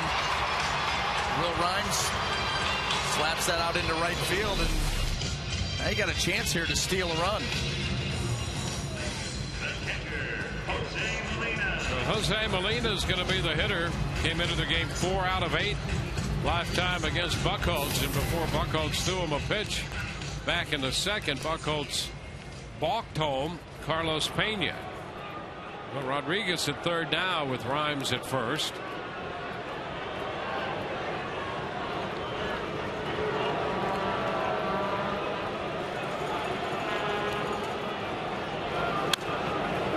Molina fouls it out of play. The ball moving away from him. A little cutting action.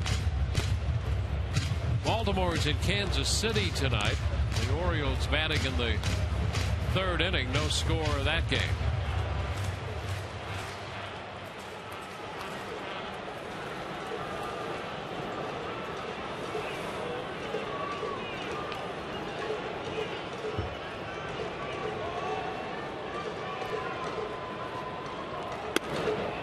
Pitch away. And it's 1-1.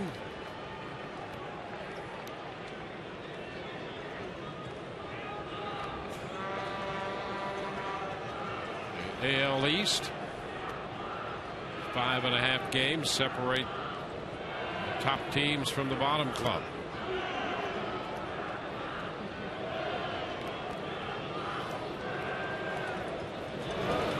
Upstairs.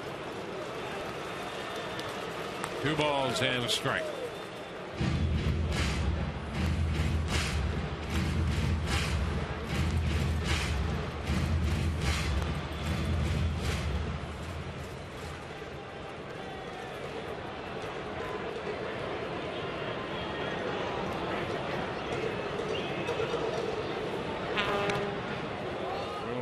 Returns to first.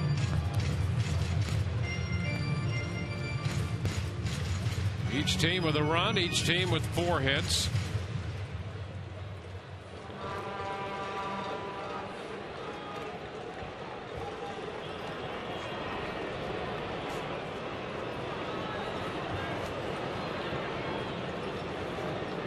Two-one.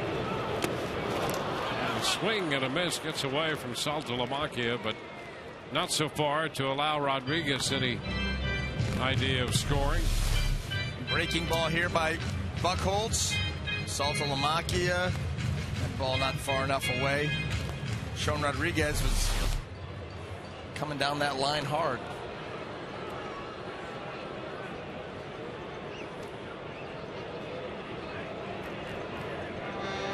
Two balls, 2 strikes.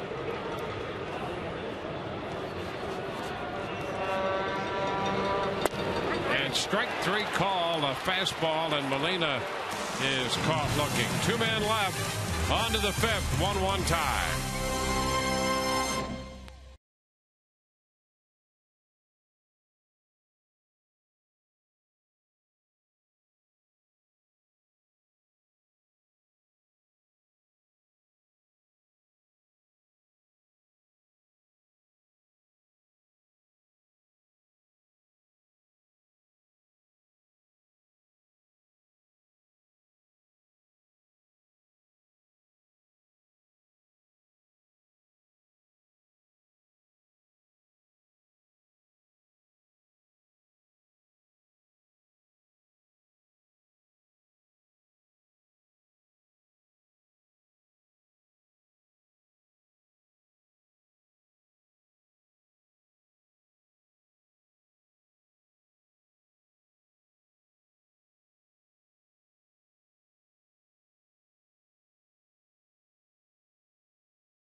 Run apiece, and before the Red Sox end the top of the order up, let's check in with Laura McKeeman.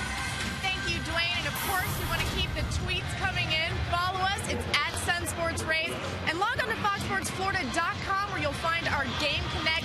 You can check your stats, your scores, everything you need to know there, and keep interacting with us on Twitter throughout this game. We got a good tweet from Jose Molina, and of course we hear all the time from the Rays pitching staff about the experience and the wisdom he brings behind the plate. Here he gives a little advice on Twitter. Nice quote there, the ultimate measure of a man. So Dwayne and BA, I like his Twitter name, Joey Catch 8. I was wondering if you both have thought of your Twitter names yet. The answer is no. Not for a second. Haven't. I've been very busy on homework and preparing. 1 strike to count to Ryan Sweeney. Jeremy Hellickson coming off a 25-pitch inning in the 4th, and he's ahead of Sweeney 0-2 The Rays 0 for 6 with men in scoring position tonight. Their run came on a balk, and the Red Sox 1 of 7 with runners in scoring position. Down to Carlos Pena. Sweeney is out, first base unassisted. Number 15, Dustin Pedroia. There's Dustin Pedroia.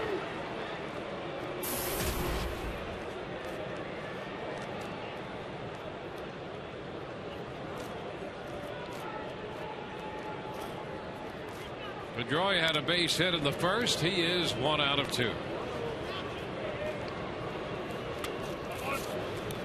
Ball, no strikes.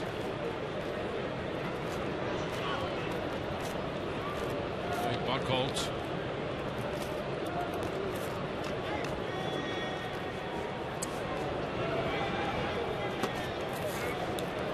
Two and 0.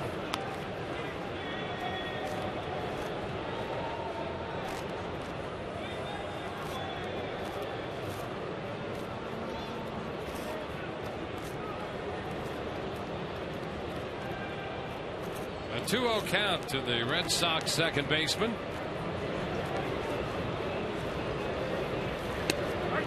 There's a strike. He went away on the outside part of the plate.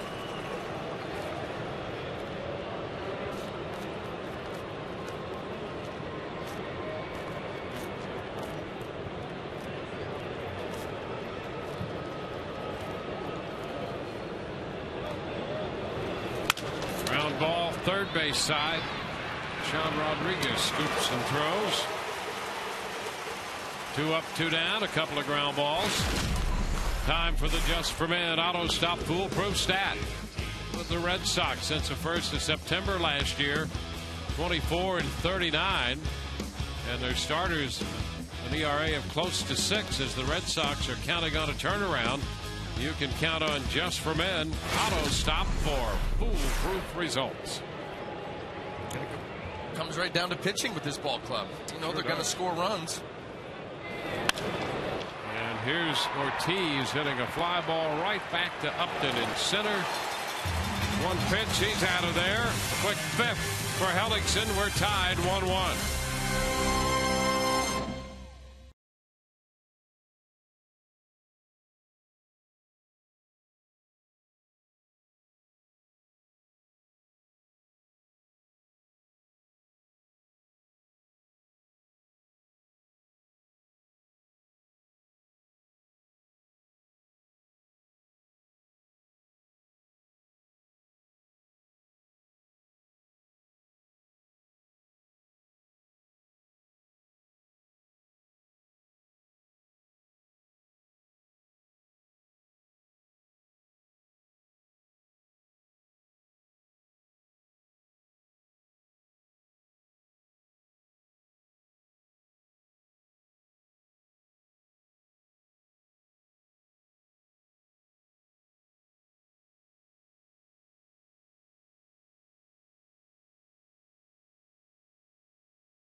Luxury cars that deliver inspired performance. By Gum Out.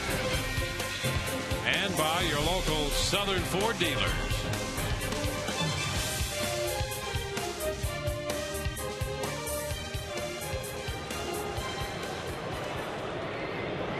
Elliott Johnson leads it off here in the home half of the 5th. Looks to the fastball for a strike. Elliott bunted his way on in the first. 4 hits the Rays have collected. Well, that pitch had some break on it, and he missed it by plenty. Yeah, I mean, that got both of us. Best breaking ball of the night as far as movement. Late break. Look at this thing just take off. Fooled everybody. 0-2.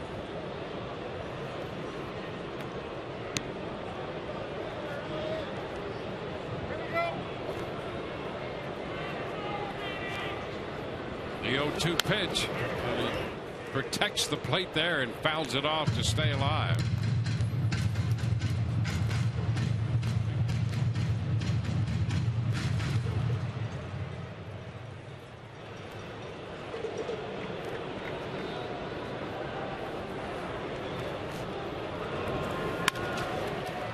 Fly ball toward the left field line. Nava on the run, can't get there. It's out of his reach.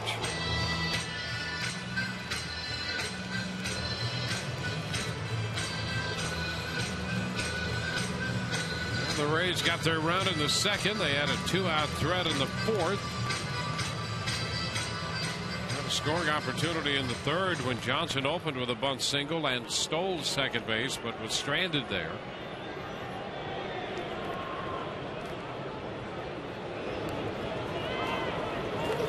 And he's out on strikes. Fastball up, got him. 3 strikeouts for Buchholz. They've come from the bottom 2 spots in the order. And that's a part of the order that has given Buchholz trouble this year. How about that? I mean, he's had a rough year as far as batting average against and all that goes anyway. But hitters 8 and 9 coming into this game had touched him up for a .441 average and 4 homers. That's amazing, isn't it? Unbelievable. Yes, it is. Ben Zobrist takes a strike. Well, he's got a stranglehold on him tonight. Except for that bunt. That's right.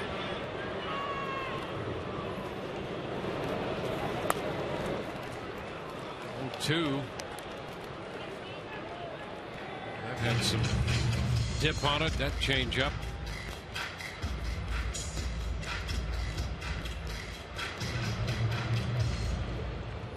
Middlebrooks well off the third base bag. As the infield plays Zobrist to pull the ball. Outfield close to straight up. Little number left side. Aviles throws across his body close at first and just got Zobrist. Well, this week, America's pastime moves to prime time for Baseball Night in America as we bring you 8 straight weeks of baseball's best. And it all starts with an interleague matchup between regional rivals as the Red Sox take on the Phillies or the Orioles battle the Nationals. Baseball Night in America, presented by Chevrolet, begins Saturday at 7 p.m. Eastern, 6 p.m. Central, only on Fox. Check local listings for the game and start time in your area. Here's BJ swinging and sending a fly ball straight back into center field. Sweeney just to the track as he makes the catch. Rays are up and down in order. We're through 5, tied 1-1.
Hellickson against Clay Buchholz.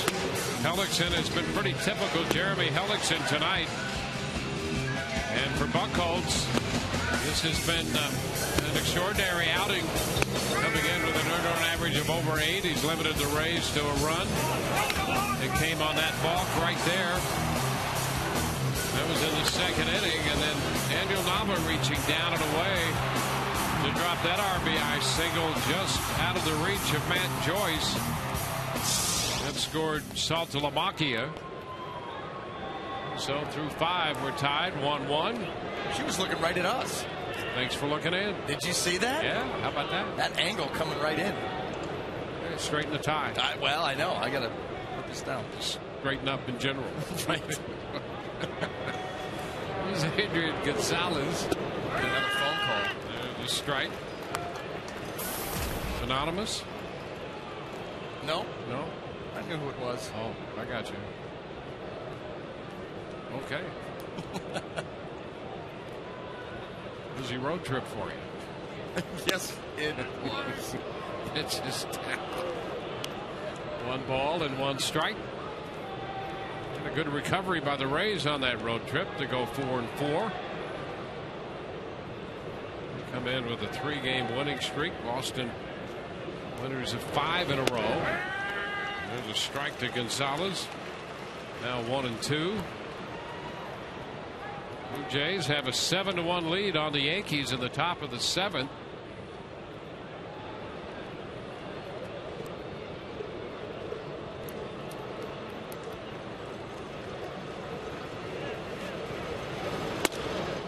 Inside, it's 2-2. Kyle Drabek pitching for the Blue Jays tonight.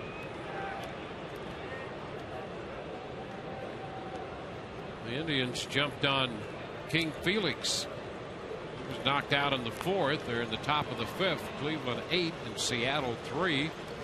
Tigers lead the Twins 7-6 in the top of the 6th in Detroit. And the count is full on Adrian Gonzalez.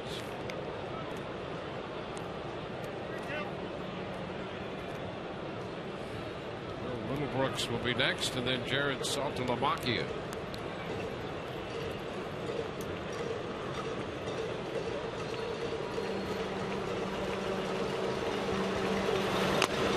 And a swing and a foul tip strikeout takes care of Gonzalez. 1 away here in the 6th. Let's check in again with Todd Callis. Todd? 2 ways you can jump in on website Wednesday. You can email us at AskTheRays@Fox.com, or you can send a tweet at SunSportsRays and hashtag it AskTheRays. Our last question is a tweet. It's from Jen and Jean. Wants to know about Matt Moore. What's going on with him this year, guys? All right. Well, that's a germane question. The Rays, obviously for great reason, think a lot of him. Young lefty. There's a strike to Middlebrooks. And it has been a challenge. You see his numbers, and Matt, in his mind and heart, knows he's better than that. Oh, and he is, no question about it. We saw that at the end of last year. For me, quite simply, it's inconsistent release point. He's not getting that good reach and extension, towards home plate and being able to spot that fastball and locate it. You notice most of his misses are arm side and they're elevated. That tells me he's not getting out over his front side far enough, not getting that good reach. And so when you're not able to do that, and actually he does it better on his changeup than he does on the fastball. But with the fastball, like I said, a lot of those misses are up and away, and until he gets that release point straightened out, you're going to see those little bits where he'll go 5 or 6 hitters and look all world, and then the struggles. And a swing and a miss and a pitch in the dirt. Molina's going to have to go down to Pena to complete the strikeout. Well, we saw that a couple starts ago, BA, when Moore came out, and we were instantly excited for 5 hitters into that start. He was spot on. Yeah, and the reason we were excited was that glove side fastball where he's getting that ball out here and really laying it down and getting that ball to the glove side and boring it in here. When you're able to get the ball release point out here, that's good. If the release point starts to come up here a little bit, now all of a sudden not only can you not drive it in there, but everything away is up. And that's why you see so many extended at-bats against him too, with these guys fouling off 95, 96 mile an hour heaters, because they're all in one general location. So, you know, I just look for the fastball, look for something away. They throw me 95, 96. It's just a reach of the bat, and they're able to foul off pitches and work 8, 9, pitch at bats, which runs his pitch count up, which is why you've seen pretty much for the last 4 or 5 starts, the 5 innings, 100 pitches every time. One shot up the middle past the diving Sean Rodriguez, and it's a base hit for Saltalamacchia. I'll tell you, Sean Rodriguez, we saw him over in Baltimore throwing his body around all over the infield when he came in for that defensive change at third, and right there's a case where he's essentially playing shortstop, although he's a third, but in that shift, and he throws his body trying to dive to stop that one, and he still has some soreness on the left side of his chest, and he's trying. You can see it right there in his face. You better believe it. But he only knows one way to play. This is the same guy, remember, at second base, says, I love when guys try to take me out, turn it a double play. So if that's your quote, then let's not wonder if you're going to throw your body, play out there with reckless abandon. Yeah, and you can see it there. He doesn't make much of an issue of it. In fact, he'd make no issue at all. He'd just quietly go about his work. But he's had that 10-game hitting streak, and a good part of that was with that sword left side up around the chest area, and he continues to play great defense, and he's been involved in a couple of collisions at the plate as well. That collision with Wieters was a big blast. Pitch is down. It's 1-1. Well, all of this is the way Sean Rodriguez plays the game. This is it. Nice there. Like that play that he made in Baltimore where he ranged to his left and got that ball and was sliding as he was throwing the ball. I mean, Carlos Pena able to hold on to that and they end the game there.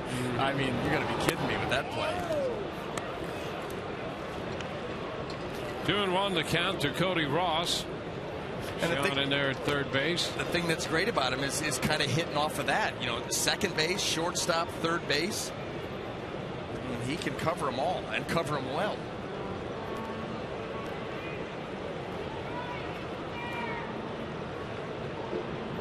Two outs with Saltalamacchia aboard.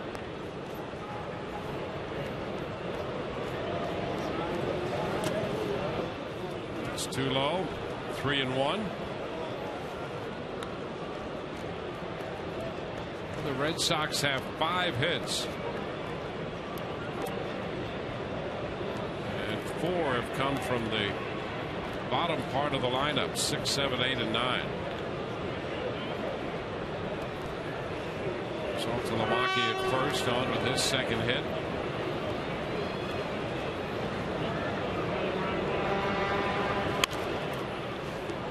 Take the count to 3-2.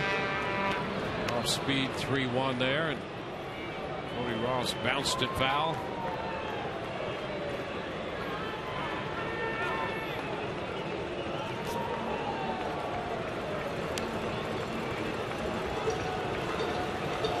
Jake McGee gets up in the Rays bullpen. Pitch count's a little over 100 right now for Hellickson. The pitch is fouled, so we'll do it again on 3-2 with 2 outs. Saltalamacchia was breaking, so he'll return to first.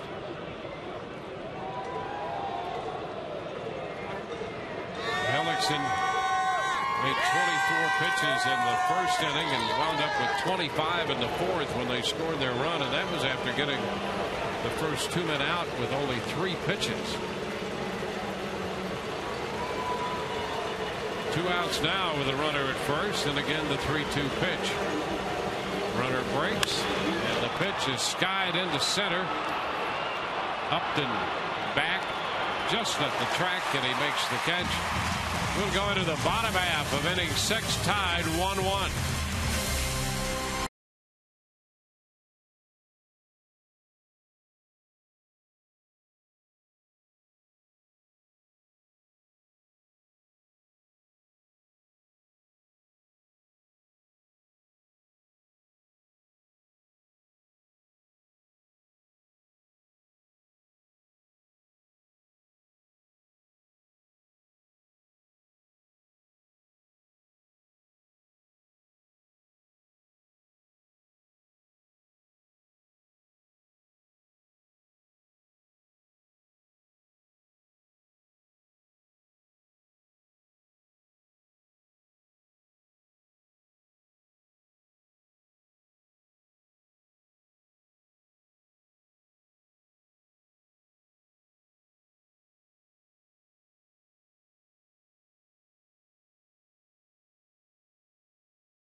MLB.com/fan guide for a chance to win a VIP experience for 2 at an MLB World Series game. Presented by Scott's, the official lawn care company of Major League Baseball.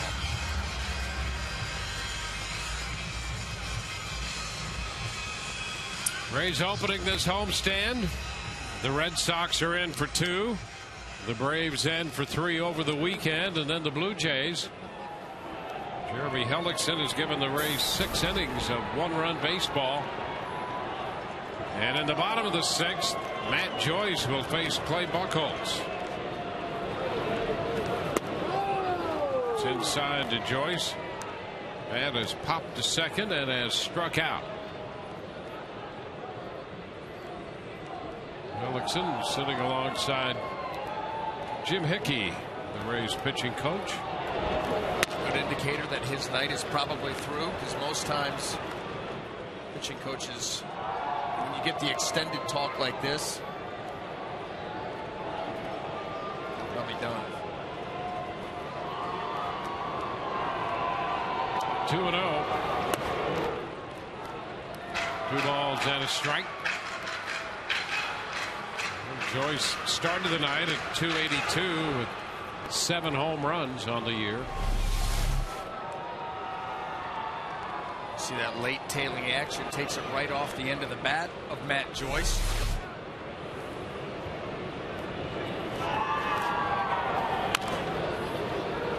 Foul ball evens the count. 2-2.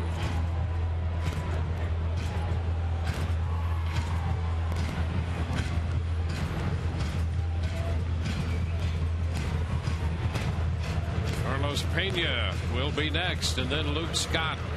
So the Rays have some left-handed power coming up here in the bottom of the 6th. And the count is full to Joyce.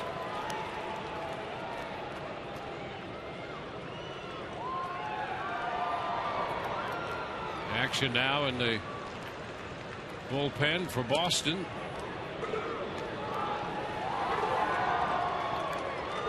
Buchholz in the mid-80s in pitch count. And right back off Buchholz, deflecting toward Pedroia, and not in time. Pedroia tried to glove toss the ball to first, but that's a base hit for Matt Joyce, deflecting off the pitcher Buchholz. Now the curveball there, Matt Joyce takes it right back up the middle, and they're going to come out and check on Clay Buchholz. That ball off the leg, I mean, really, you just got to hope it bounces right to somebody. If they have to run for it, probably not going to be enough time to get the runner. Well, they've had Andrew Miller throwing in the bullpen, and there's a look, kind of a left glancing shin blow. Mm-hmm.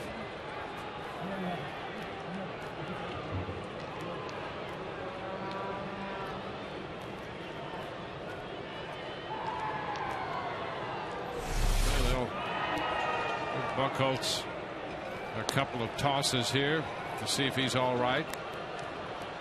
Based on the first one, it appears that he is.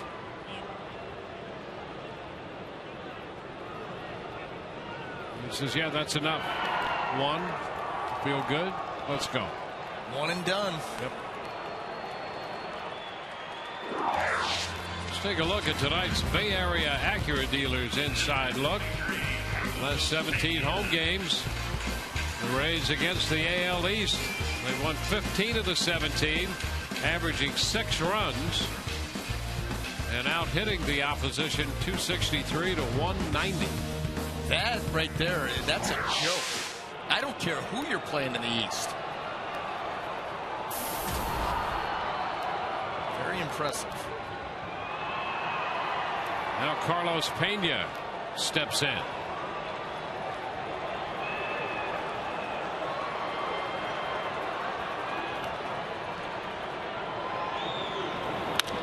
Lines it up the right side. Back toward the corner. Joyce will go to third on the base hit. It's first and third with nobody out. Pena's second hit tonight. Carlos Pena just jumps on the first pitch. Here it is. fastball he can get extension on. Ball on the outside corner, but it was up enough. You could get out there and pull it with some authority, and the Rays got something working here.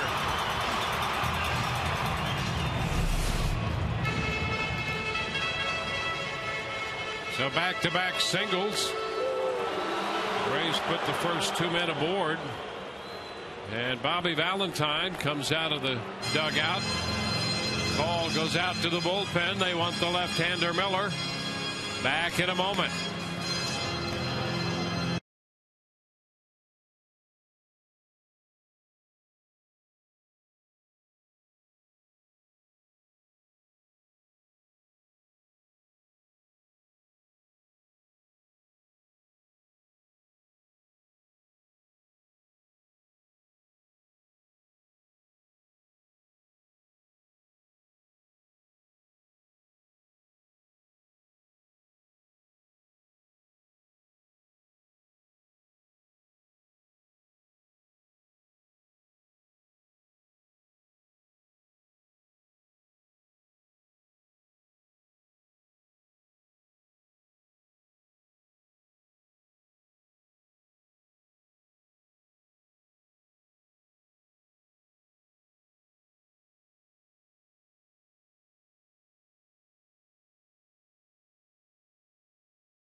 Ball game.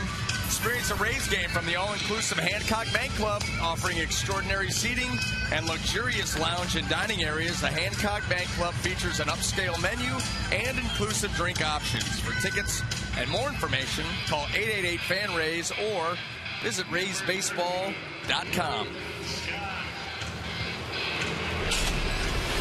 Roy Buchholz made 87 pitches tonight. 5 innings plus. Now, and made pitches when he needed to. Rays had some opportunities. Boy, he got nasty with the breaking stuff, some cutters. Probably his best start of the year. He leaves with men at first and third. Luke Scott on to face Andrew Miller. Miller, soon to be 27. Started the year on the disabled list with a left hamstring issue. 1-0 the count, and he's been very good in the 5 outings he's had since being activated. He's retired 15 of the 17 hitters he's faced. Scott against Miller. Inside, 2 balls and no strikes. Matt Albers, the right-hander, is now up.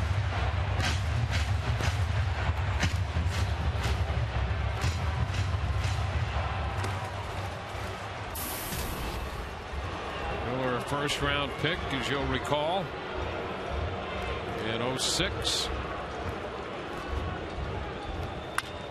High pop fly, short right. Ross, a long run, is there now. Adjust. Here's a tag at third. Joyce will try to score and will. Ross staggered under that ball after he caught it, and Joyce tags and scores. Rays lead 2-1. Alert all the way around. Matt Joyce getting back to tag. Tom Foley for sending him. Watching Cody Ross out there have a hard time with that high fly ball. Right there. Boy, oh boy, you get the momentum going back. Now look, you got to throw almost flat-footed. Can't get quite enough on it. That Joyce slides in the back door. Well, there's a great opportunity taken advantage of the little things that make a difference? Yeah. That is very big. Here's Sean Rodriguez swinging through a fastball, strike one. That's why you never give up on a play. I mean, from where that was hit, most guys would go back to third as, just, obligatory. They're not really going to go. Maybe the third base coach, maybe Tom Foley wants to send them, but you're not ready to go because you're like, well, that's too shallow. But everybody's paying attention, not assuming anything, and the Rays get a run. Heads up by Joyce and Foley on that one. And a line drive, that's going to be a base hit. Falling in front of Sweeney. Pena stops at second base. Well, the one thing that we've really noticed about Sean Rodriguez over the last 2 weeks is the up the middle. I'm telling you, that is so big for hitters because when they are able to stay up the middle, shoot the ball up the middle, shoot the ball the other way, see, there's just no wasted movement there. Let the ball get deep in and then just drive it right back from where it came from.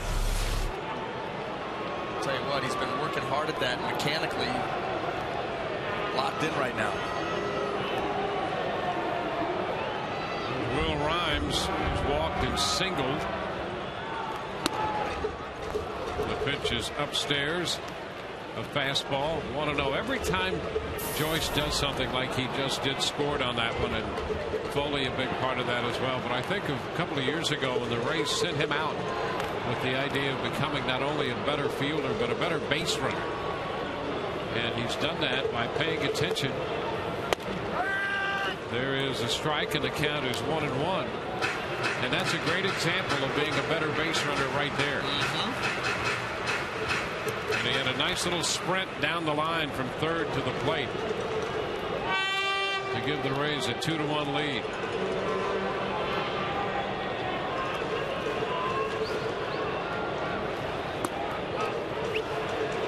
Two balls and a strike.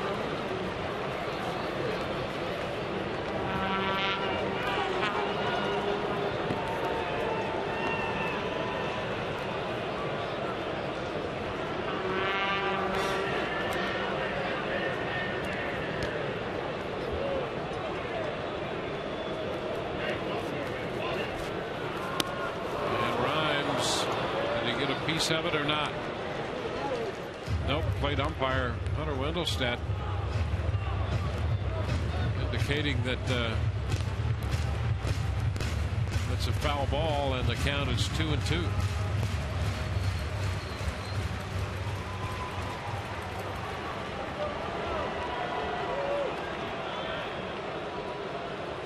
Rodriguez first, Pena second, and there's ball three.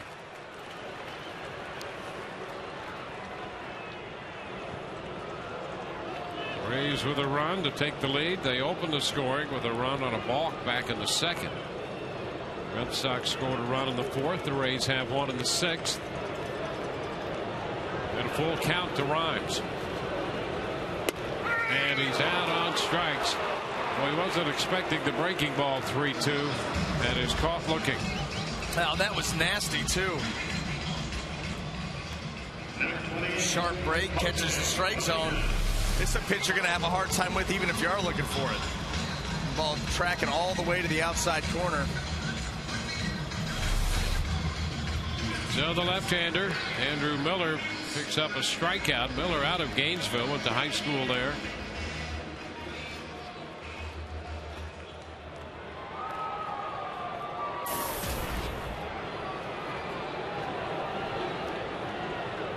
And here's Jose Molina. One. How about that? Boy, Molina was all fired up for a fastball and got that curveball and just didn't know what to do. So here it is. This curveball. This will look good. Ends up behind him.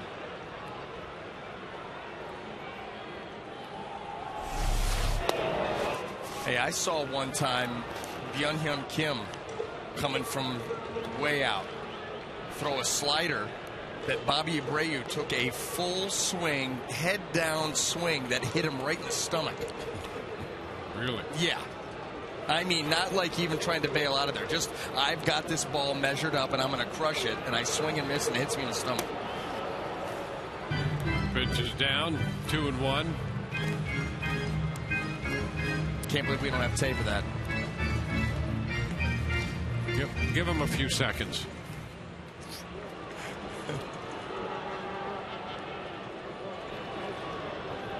Two men aboard with 2 outs.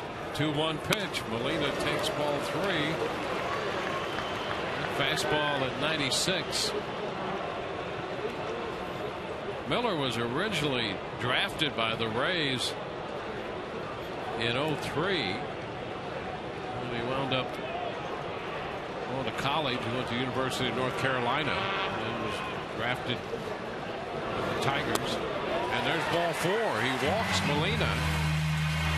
That'll push Pena to third, Rodriguez to second. Molina takes over at first.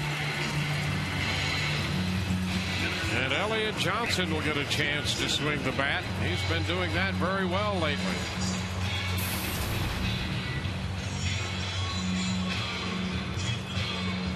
Elliott bunted his way on in the 3rd inning. One thing that he's done during that streak too is hit from both sides, right and left. And he takes the pitch up and away. And that makes sense because there is no other side. However, he's been getting it done from both. Riding herd on both those personalities of the left-handed hitter and the right-handed hitter.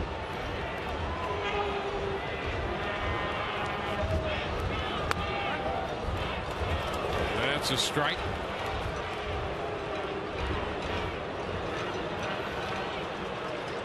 1-1 to count to Elliott.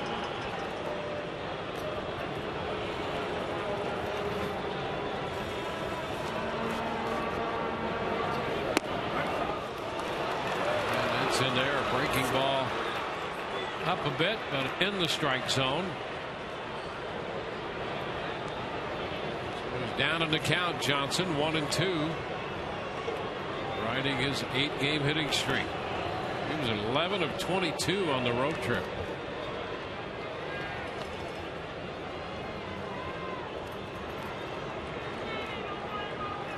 Rays have him loaded. Into the dirt, almost a wild pitch. Saltalamacchia blocked it, and fortunately for the Red Sox, it didn't roll away far enough to give Carlos Pena an opportunity to come down the line. Well, here it is. That ball just yanked right into the, I mean, a tough one for Saltalamacchia to handle, and then you got to find it.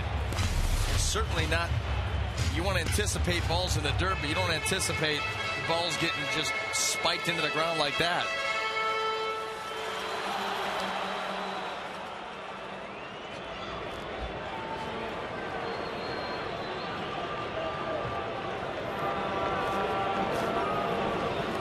And a long foul, well out of play.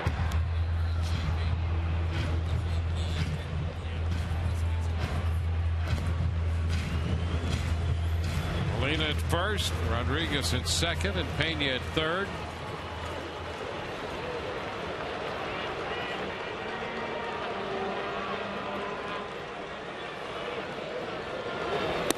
And there's ball 3. Fastball misses, and the count is full. Well, we've seen some very good pitches made by Miller, and then some balls all over the place. Up in the zone, down in the zone. I mean, he's a guy that you got to be nervous over in that Boston dugout, trusting him with the bases loaded. 3-2. And strike 3. He finds the zone with a fastball, and Elliott Johnson caught looking to retire the side. Rays grab a run, and with that, they take the lead. They leave them loaded through 6, 2-1 Tampa Bay.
Beginning an 8-game homestand, and they have a 2-1 lead through 6. They're going to turn it over to the bullpen now. Jake McGee comes on, making his 17th appearance. How about that right there? 11 2/3 innings pitched, 17 strikeouts by Jake McGee. Very good numbers, looking to get it started, nailed down for this guy right here. Jeremy Hellickson, he goes the front 6, and much like Buchholz, when he needed to, he made pitches. Again, runners in scoring position. Boston got just about nothing off of him. Mixing his pitches, we saw the more traditional Jeremy Hellickson. Not very many cutters, good curveball, changeup, and fastball. Both sides of the plate. Good final line. Well, it worked well enough for him to win the Rookie of the Year last year, and he gave the Rays 6 good innings tonight, 104 pitches. Got out of a couple of spots. And now Jake McGee and Olava turn around to bat from the right side now. Naviles and Sweeney do.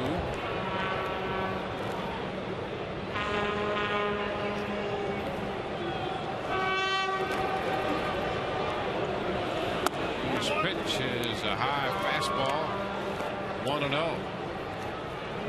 Jake worked an inning in the game Monday in Toronto. He finished that one off. The Rays had a 7-1 lead. That's when they had to cover 8 innings in that game from the bullpen. 2-0.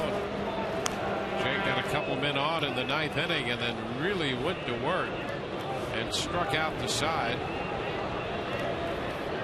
It's consistently 96, 97 at the end of that game. Fly ball towards center. Here's Upton on, and BJ makes the catch. One away here in the 7th as Upton grabs it. With that, let's go to Todd Callis. We're going to try and knock out a bunch of questions in one fell swoop here. Longoria update, hit against Eric Shelton today, took BP, still about a month away. Kyle Farnsworth update, throwing now from 90 feet, hopes to pitch off the mound next week. Desmond Jennings update, he will take BP tomorrow, still wearing that knee brace. Hideki Matsui update, he has 2 hits tonight and 2 RBIs at AAA Durham. Guys, back to you. Boy, in rapid fire from Todd Callis. Mike Aviles, and the pitch is outside. 1 ball, no strikes. That covers that.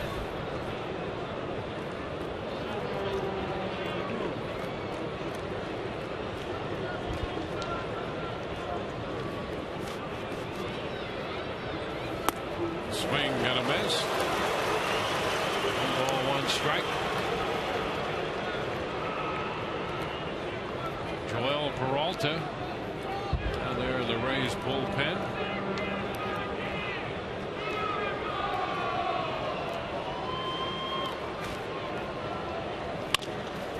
Soft liner going to be a base hit over Rhymes into right center.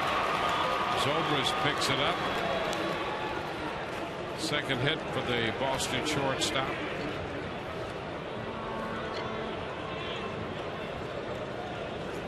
Now we'll swing back around to the top of the lineup.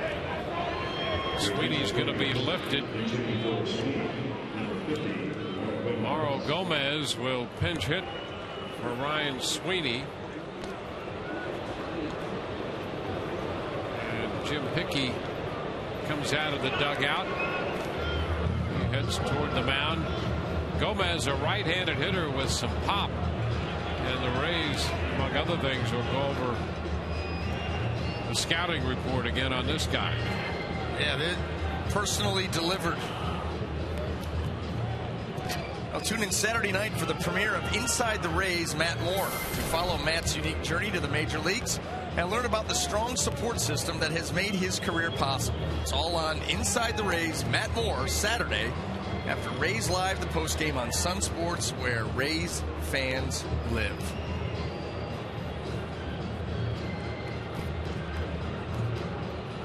The Rays pitching coach Jim Hickey with a couple of words exchanged with Hunter Wendelstedt. Just catching up. And now the rest of the infield breaks it up around the mound. We're all set to resume. Earl Gomez, 27 years old, out of the Dominican. He had been at AAA Pawtucket.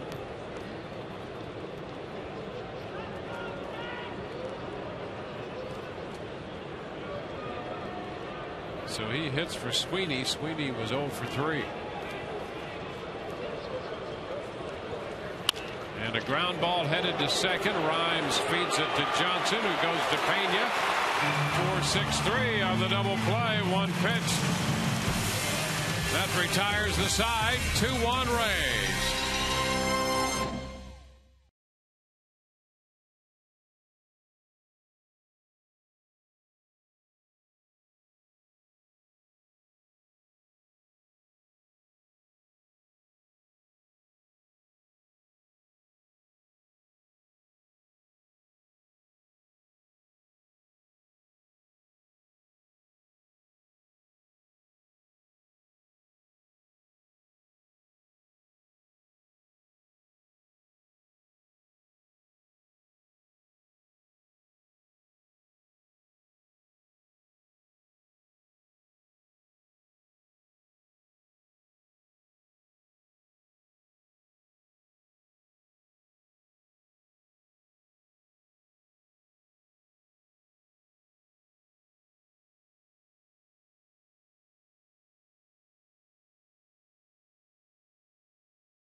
Rays coming in to hit in the bottom of the 7th inning, holding a 2-1 lead.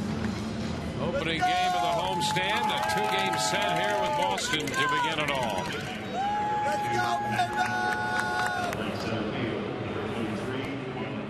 A couple of changes for the Boston Ball Club. Matt Albers takes over on the mound. Marlon Byrd is now in center field. Top of the order for the Rays, Ben Zobrist. And the pitch stays inside, a fastball.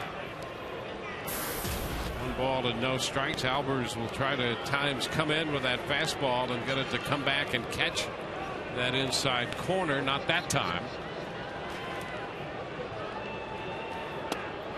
There's a strike, and it's 1-1. Matt Albers has a lot of arm swing in his delivery. When everything is on time and in good rhythm, he gets a good finish out in front, gets good velocity and good movement. Breaking ball hit on the ground to third. Brooks takes care of that. That breaking ball from Albers almost appeared to slip away from him. Yeah, I mean, definitely ends up being a backdoor breaking ball, not a bad one, because you saw the reaction from Zobrist. Well, see, look, although Saltalamacchia is set up out there, trying to backdoor it, and you see Zobrist just almost reaching out there, just punching that ball. Most guys go up there off Albers, obviously looking for that heavy sinker. Here's BJ. And it's wide. Ball, no strikes.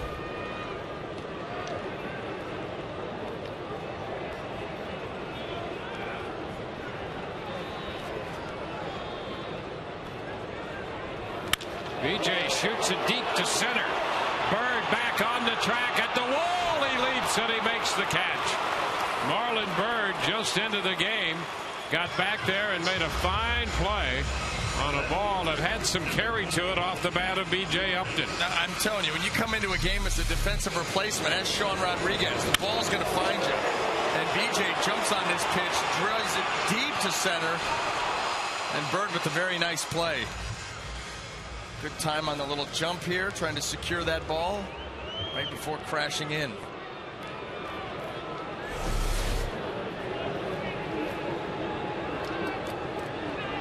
B.J. thought for sure he had at least an extra base hit out there. Well, now he knows what everybody else feels like when they try to do that to him. Here's Matt Joyce. The breaking ball stays wide. 1 ball, no strikes.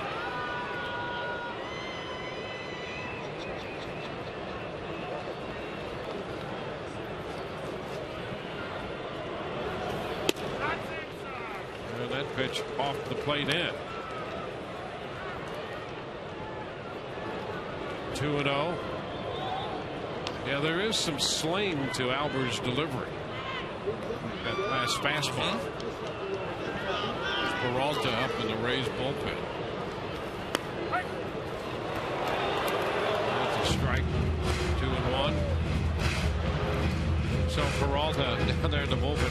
You get the idea that in the middle of the night, Peralta gets up and starts to get loose, and you know, somewhere in his bedroom there's a mound and there's a plate and there's a catcher, and he's just going to start warming up in the middle of the night. This guy throws all the time. I mean, if there was ever two games back to back that he did not get into, you'd have to put a missing persons report on him. Yeah, oh, absolutely. Because if he's down, I mean, he's ridiculous. And Joyce draws the walk. Fastball down. Yeah, but he prefers it too. Oh yeah, he loves it. Kind of upset him this year. He didn't play winter ball. Yeah. Well, Bobby Valentine's calling to the bullpen. He had the left-hander Morales up when the inning started. He's going to come in to face Pena, and we'll be back in a minute.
Of the Tampa Bay Rays and may not be reproduced or retransmitted in any form, and the accounts and descriptions of this game may not be disseminated without the express written consent of the Tampa Bay Rays.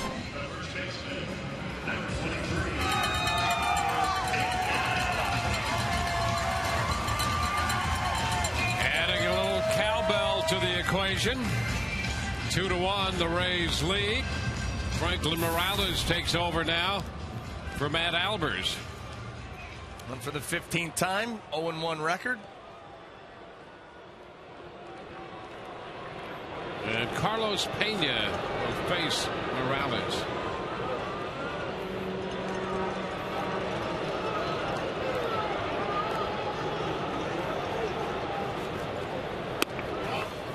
Good sails outside. 1 ball, no strikes.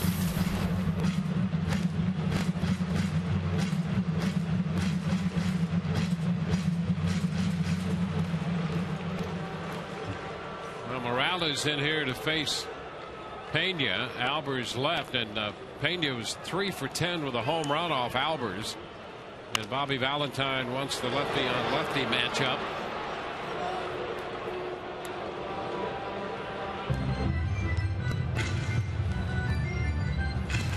Carlos 0 for 3 with a couple strikeouts against Morales. Nevertheless, Albers was not happy about leaving the game. No.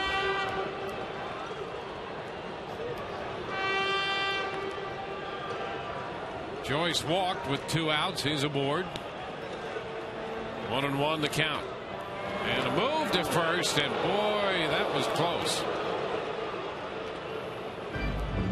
So Joyce managed to get back in. Franklin Morales, a step and a dive, and I think they got him. I think they did. Right there, and he was not far off the bag. I mean, look at that. It was 1 step and a dive back, and they certainly looked like Gonzalez got the tag there in time.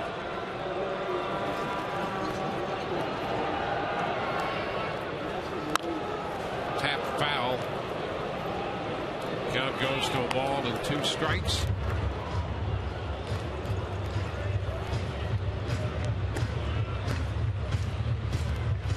Rays got a run in the 6th on a sacrifice fly. The Rays runs tonight have come on a balk and a sacrifice fly. They're 0 for 8 with men in scoring position.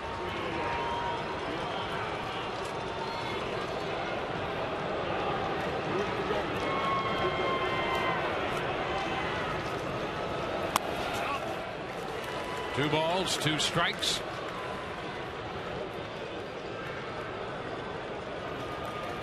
Rays about hit the Red Sox by 1, 7-6.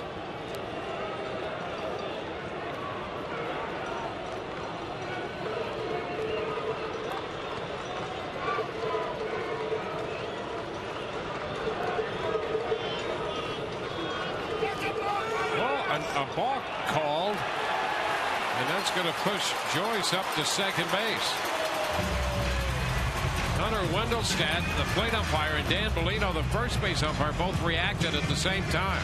And you saw Bobby Valentine in there nodding his head. I think he is in agreement.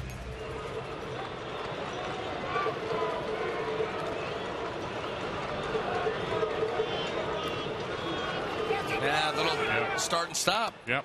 Can't do that. So now Joyce at second. And Pena started to go, check in time. With a curveball. And that was pretty close. Morales, little breaking ball. Just a little off the plate, too. Yep, that was a ball, but let's see. Yeah, he held up. 3 balls, 2 strikes.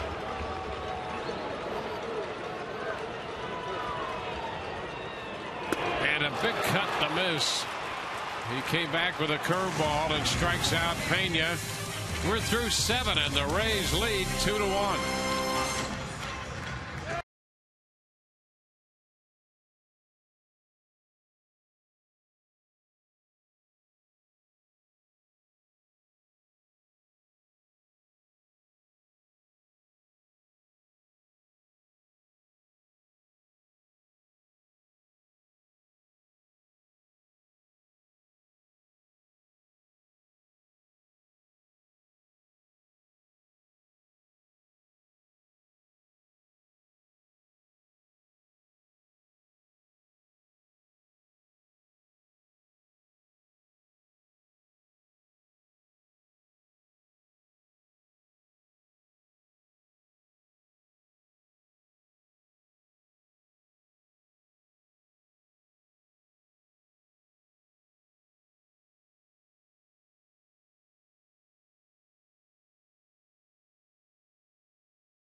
Coming up on Rays Live, the postgame presented by Checkers.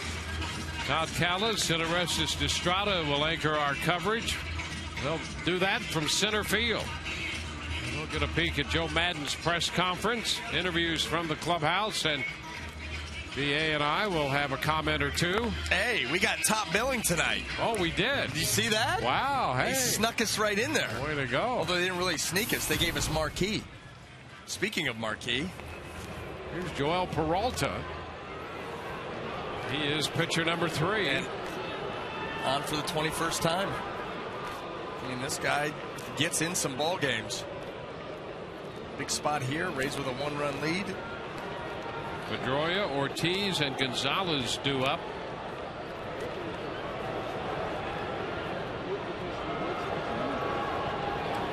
And the first pitch is in there, a breaking pitch called strike.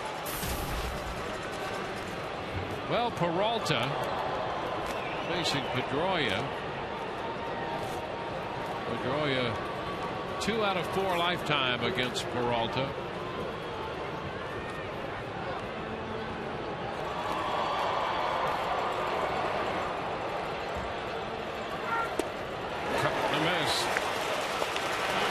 Again. Yeah, Pedroia did his best to stay back on that, but that ball was not only breaking down but away. Just not able to get it. Even if he did, that ball was going to be off the end of the bat.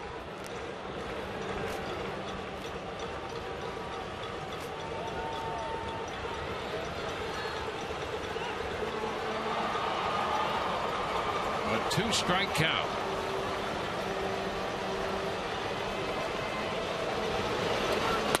Stairs went up and out of the zone with a fastball.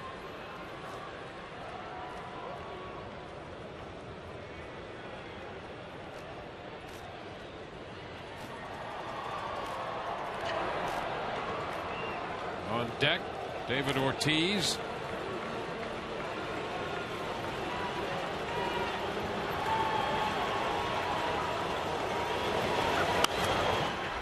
Pitch is fouled away, holding the count at 1-2.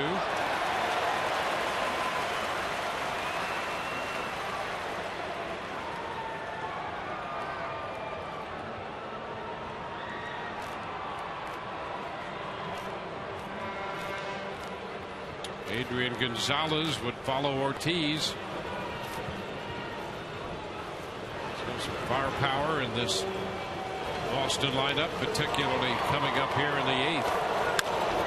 High fly ball, not too deep to left. Johnson out, Joyce in, and Matt Joyce makes the catch.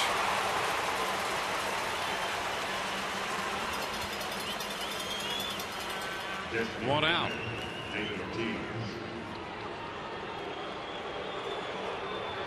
David Ortiz.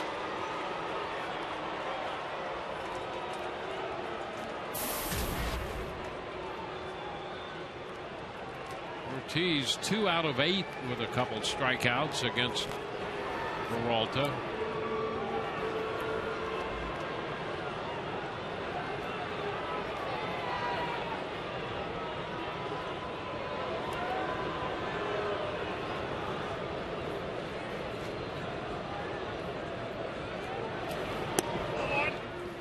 The pitch is down. Shift on. Rodriguez scooting from third base over to the shortstop spot, playing him to pull there. Elliott Johnson at second, Rhymes the second baseman in short right. Carlos Pena deep. He's actually on the outfield turf back at first. Oh, that pitch was close. 2-0.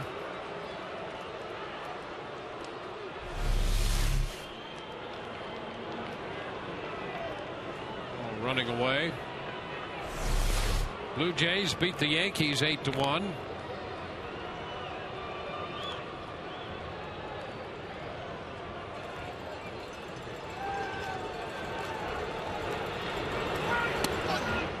And ball 3, breaking ball.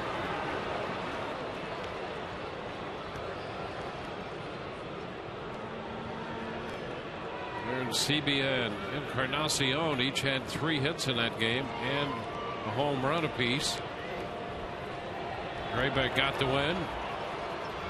It's 7 innings, and he's now 3-4. The Yankees held to 3 hits tonight. That's a strike. Fastball in there, and it's 3-1.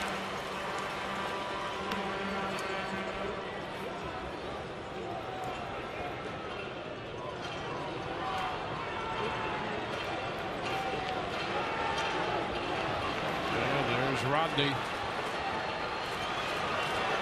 Prepping.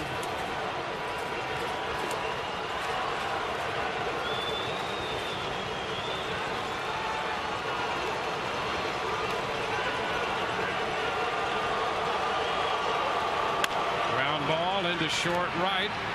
Rhymes with the throw to first. Ortiz out of there on the shift. So the shift comes in handy there.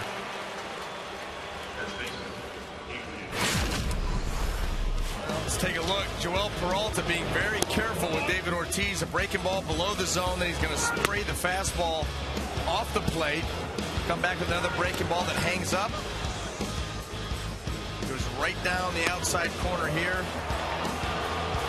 And then able to retire him there with a breaking ball.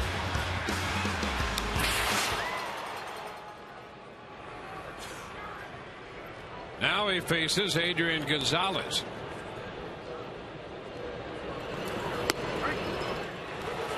Pitch is a strike.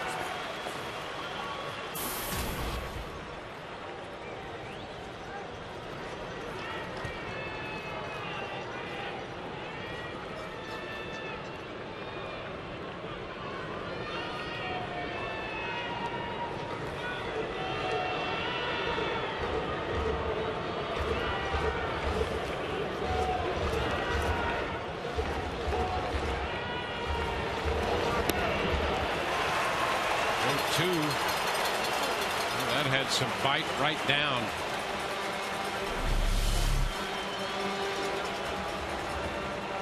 That ball just disappeared on Gonzalez. Gonzalez was actually in attack mode there, and suddenly there was nothing to hit. Right.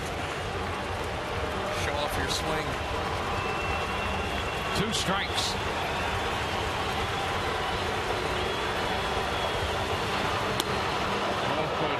Him that breaking ball just about pulled it off. He started it wide, a little late break, and it stayed wide.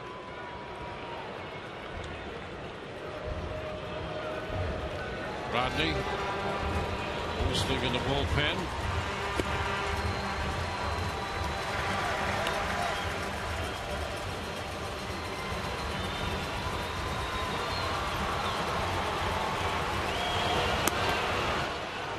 Again, pitch is wide, stayed up.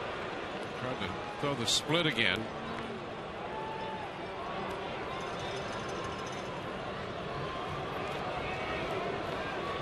Two outs, bases empty, top of the 8th.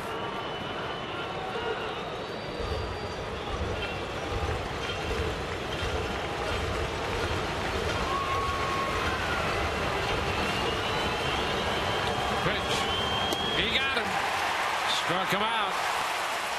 Came in with a split finger. So it's a 1-2-3-8. Peralta gets Pedroia, Ortiz, and good.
the Red Sox headed into the home half of the 8th. Kyle Farnsworth stares down his opponents, and now U2 this coming Sunday, the 20th, the first 10,000 youngsters 14 and under receive a Kyle Farnsworth bobblehead presented by Vanica as part of Family Fun Day presented by the Tampa Bay Times.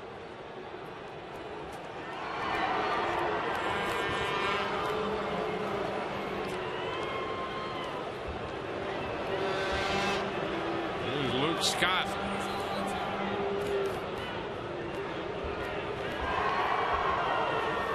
Scott facing the lefty, and the breaking ball stays up. And Franklin Morales trying to start him with a curveball, and it stayed up and in.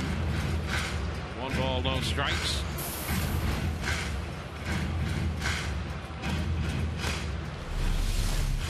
Oh, here it is. Nothing to get all worked up about. Just a curveball. And Scott got a good look at it.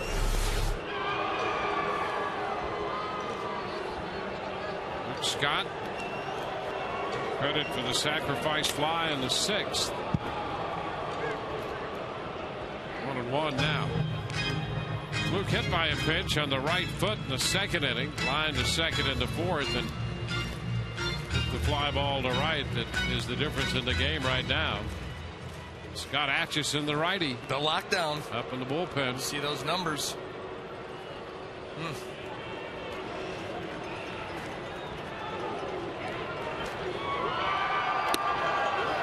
Pitch away. 2 balls and a strike.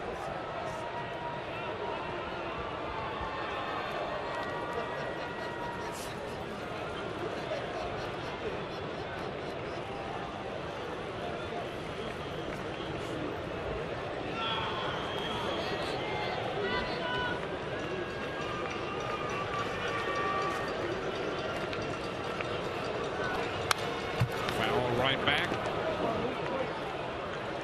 2-2.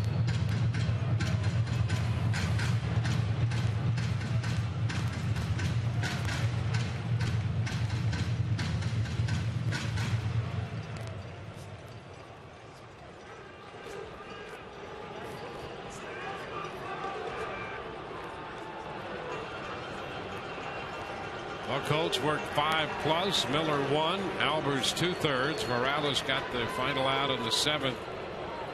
And now he opens the 8th.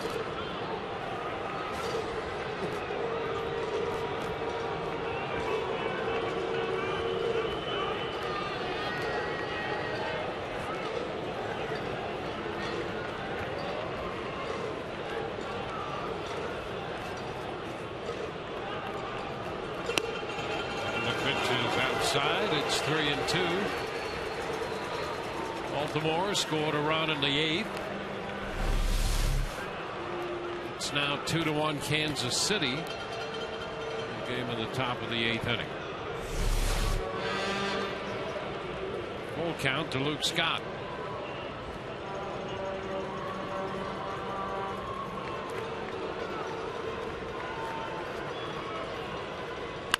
And there's a base hit, stroked right back through the middle. Scott on a 3-2 curveball has a leadoff single. Yeah, Luke Scott did a nice job of staying on this breaking ball. You see him commit early, but he keeps his hands back. And then just a short little half swing there. Lines it right back up the middle.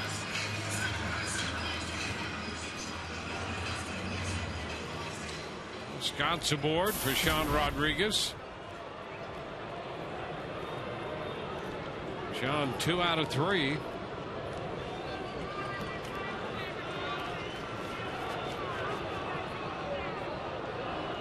Step back, but nothing doing.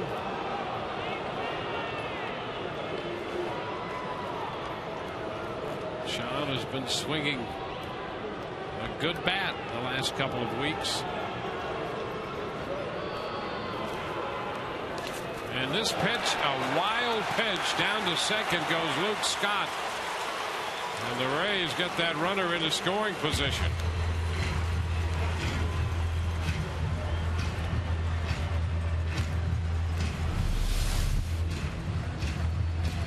Here it is, right into the ground. Careens off Saltalamacchia. The Rays with their leadoff hitter out at second base. And boy, you'd love to add on here. Get at least another run and a little bit more comfortable in that ninth inning.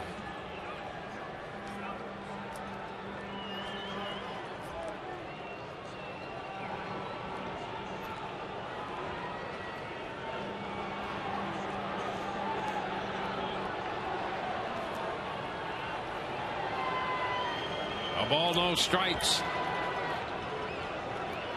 The Rays now have a man in scoring position. They're 0 for 9 tonight with men in scoring position. Fly ball into left. Nava makes the catch. That'll be out number 1. Second baseman, number 10, Will Rhymes. Will Rhymes on now to face the left-hander Morales. And we're going to get a pinch runner for Scott Thompson, who had just joined the club,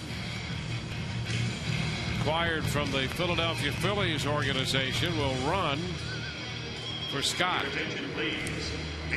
Well, it shows you right there, Joe Madden and his thinking of this potential third run. Scott comes out to some high fives, and Thompson with very good speed. Yep. He had 48 stolen bases in AAA last year in 52 attempts. So that's the importance of trying to pick up an extra run here in the bottom of the 8th against this Boston lineup.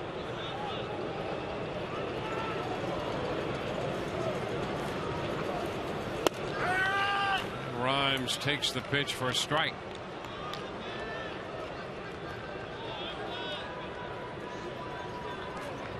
what's wrong with that picture? Well, he's wearing Carlos Pena's helmet. At least it's in sequence. 23, 24. This one in the dirt and bounds all around, but no movement there.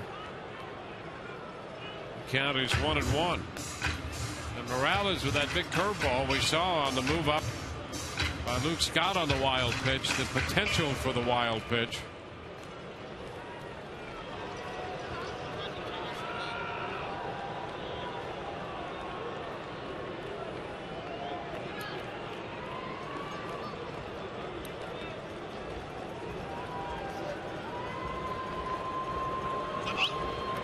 Starts to move and a throw back.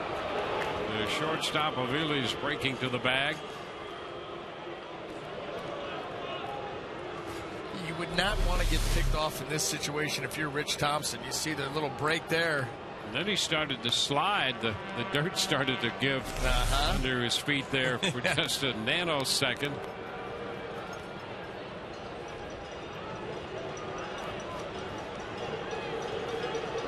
Turn, nothing doing. Thompson retreating directly to the bag as if to assure Morales, no, nothing going on back here. Pay no attention to this runner at second. 1-1 the count. Rhymes at the plate. And again a turn, but nothing doing. Thompson had started to try to extend that lead a little bit. Aviles in to square some communication away with Morales.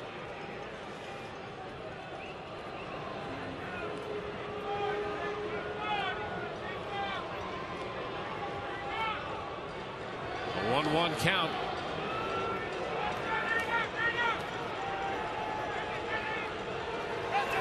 And another balk has been called, and that's going to move Thompson over to third. This is the third balk of the night charged to the Boston Red Sox, and this one brings Bobby Valentine out of the dugout.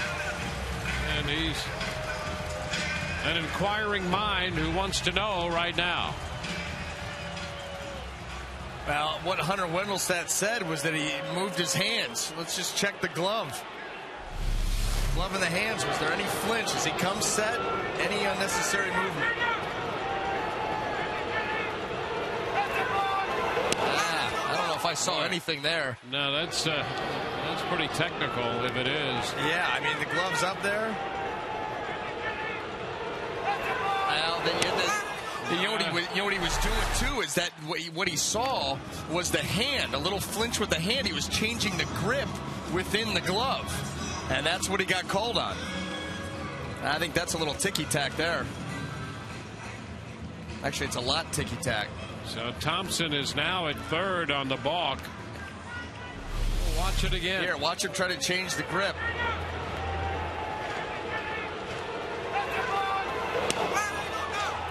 Boy, the fluttering of 2 fingers behind the glove will get you. That's pretty technical. That's what happened, you know. It's a technical world. So the infield comes in now. They do run the umpiring school. 1-1 the count to Rhymes. The pitch, breaking ball low and away. And a pretty close pitch there. 2-1. That was close.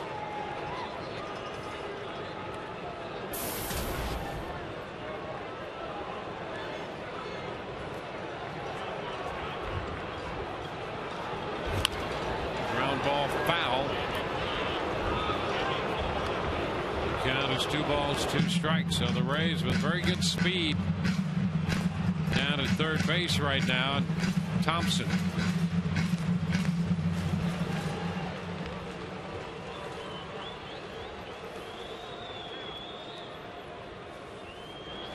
Morales, pitcher number 4.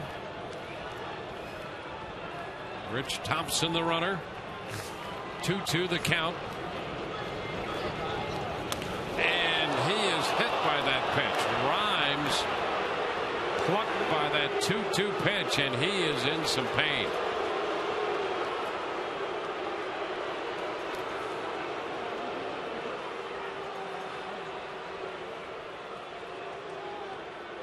You can see it already starting to goose up on him.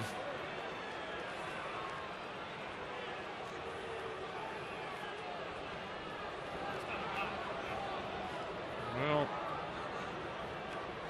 Joe Madden just wondering, what am I going to do for players?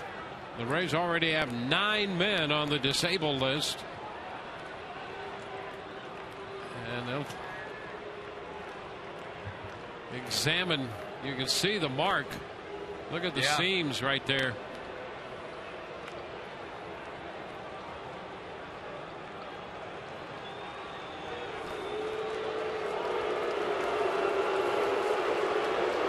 So Morales hits Rhymes. Listen, just listen to this.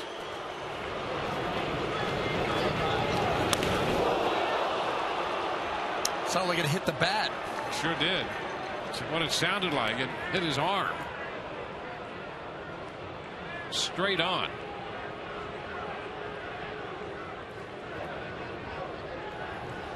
So Rhymes, for the time being, will stay in the game. Pitching change coming, and we'll be back in a moment.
Arm by a pitch. He's coming out. He said he was done. Yeah. Yeah, he is having trouble standing. He's not on his feet. And Will Rhymes has passed out. And I'll tell you, if that happens, you begin to think there's a fracture. And he tried to stay in the game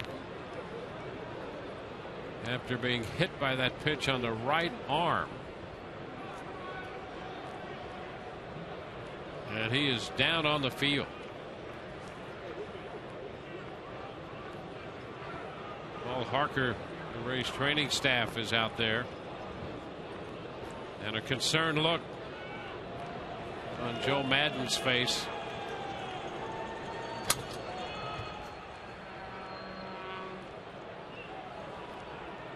So as they care for Rhymes, we'll take a break and be back in a minute.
And we could hear the collision of the ball with his arm. It sounded as if it had hit the bat, actually. He went to first base, and then it appeared became ill and started to leave the bag at first and went down, and now will be assisted off the field by the paramedics.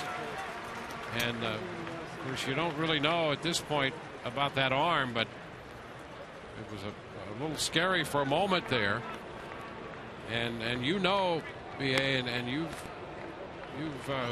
yourself suffered some injury on the field with your elbow a couple of times, but sometimes if you break a bone or fracture a bone, it can make you sick. Literally make you sick. And it almost appeared to be that's what he was telling the bench when he was standing out there bending over. He looked back and gave the hand to the throat gesture. I'm done. I'm coming out. And then all of a sudden he got wobbly. Yeah, it'll make you nauseous. And look, he looks white as a ghost. Yeah. Ron Porterfield, the head trainer for the Rays, and here's the pitch again, and you can hear it. I mean, that's as solid as you're going to get right on the outside of that forearm. And right here. Your attention, please.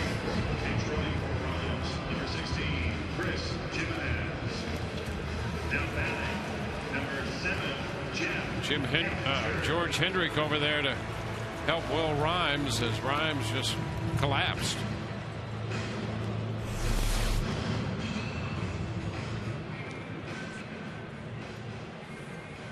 So the Rays will get a runner at first. Chris Jimenez will run at first. And Jeff Keppinger is the pinch hitter. After the delay, Scott Atchison, the new pitcher. And the move over to third. Rich Thompson back in there. And the fans who've seen 3 balks called against Boston already tonight wanted a balk there. Yeah, how ironic. 3 calls, 3 balks against Boston, and balking Bob Davidson down there at third base hasn't been involved in one of them. There he is. Yeah, he was looking on that move. He wanted to find something. Pitch to Keppinger. It's a strike on the outside corner. So the Rays have a 2-1 lead. We're in the bottom of the 8th with runners now at first and third. 1 out. And a strike the count to the pinch hitter Keppinger, who's batting for Molina.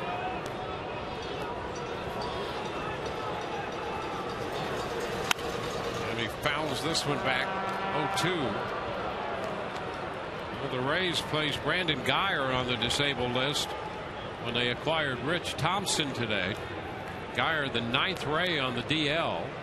Thompson pinch running for Scott. Jimenez at first, pinch running for Rhymes, who had to leave the game. The 0-2 and a swing and a foul tip strikeout.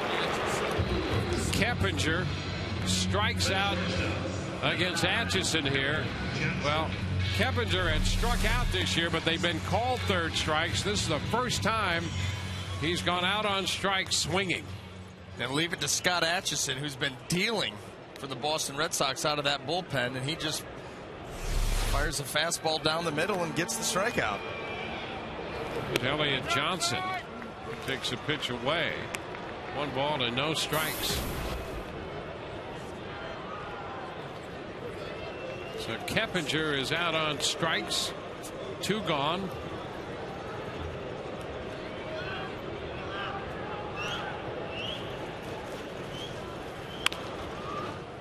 Bouncing ball foul takes the count to 1-1. If we didn't have so many guys dropping like flies, I'd be all over Andrew Wright.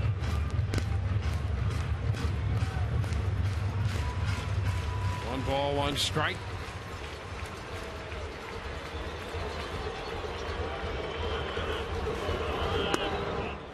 It's inside, 2 balls and a strike to count. Buckholz gave up 2 runs. Miller, Albers, Morales, and Atchison have followed.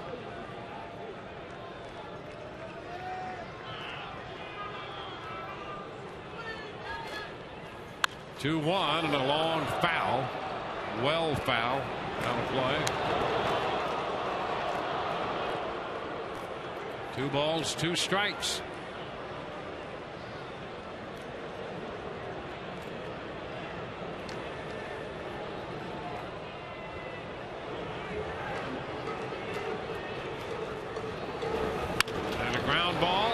Second, Pedroia will flip it to get the force to Aviles at second base. Rays lead 2. We go to the 9th, 2-1 Tampa Bay.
Chris Jimenez will take over behind the plate. Molina lifted for the pinch hitter. Keppinger will take over at second base as Will Rhymes had to leave the game after being hit by a pitch.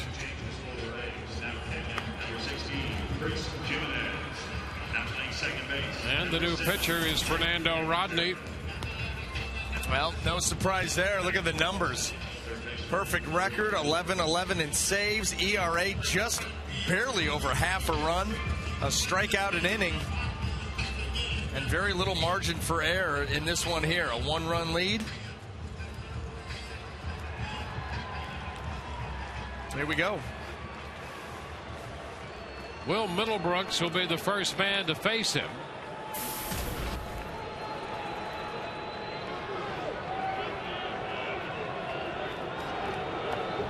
Middlebrooks 0 for 3 tonight. A couple of strikeouts, and in between a pop out to second. And the pitch is a fastball high. 1 ball, no strikes. Baltimore is batting in the 9th inning at Kansas City. It's a 3-2 Kansas City lead. And a strike on the outside part of the plate on the changeup. Here it's 2-1 in the 9th with the Rays leading the Red Sox. And a foul. 1-2. How about that? Swinging foul tip right off of Wendelstedt's mask and didn't even flinch. Not only a good eye for the balk, but a tough guy, too. 1-2. 97. He missed up and away with a fastball. 2-2.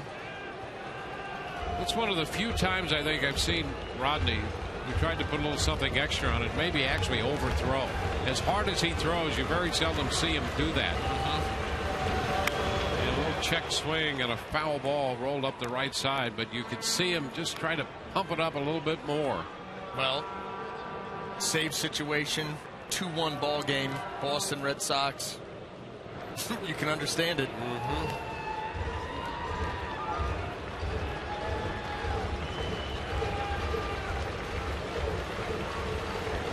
2-2. Oh, he got it. Strike 3. He threw him a changeup and a dandy. Not much you can expect Middlebrooks to do with that one. Well, that's the perfect storm of the arm speed and the location. Everything. That's just perfect. Nothing you can do about that.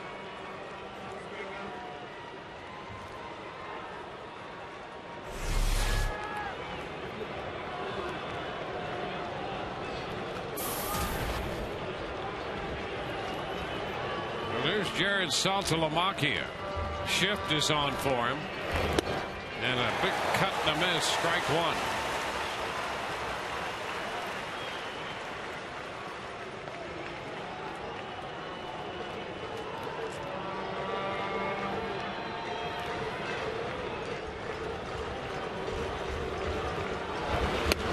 Cut and a miss again.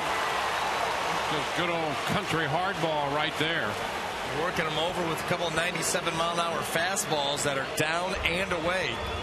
Got that location working very well right now.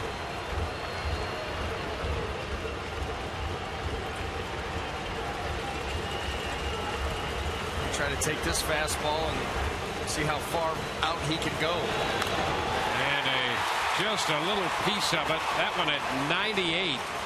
And he just got a piece of it to stay alive. Yeah, and I think Fernando wanted that ball obviously a little further off. This one ends up middle of the plate. See, he just yanked that back towards the middle. Yeah, tries to lodge the mask. Jimenez. No flinch from him either.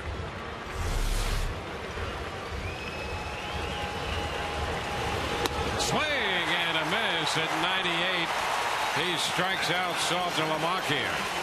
You know, that's where it's funny when we talked about Matt Moore and everything being up and away, arm side. See, when you do it by design, everything was down, down, down, and then all of a sudden you come up in the zone, and look how far over the bat that got. You take that plus stuff and change a guy's eye level. He missed that by plenty. 1 out away.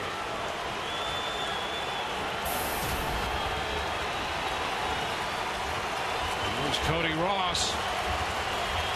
He'll go for 2 with a walk. And a strike on the outside edge. He starts him with a change.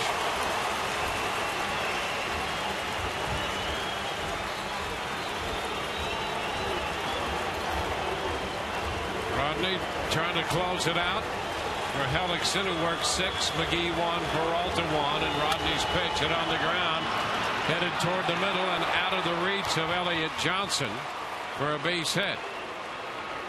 So Cody Ross keeps it going.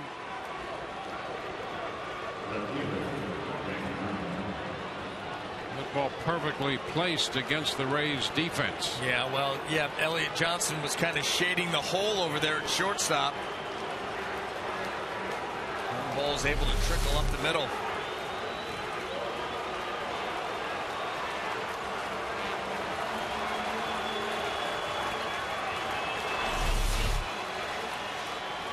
Well, now the Rays move Keppinger over to third and Sean Rodriguez to second in the middle of the inning.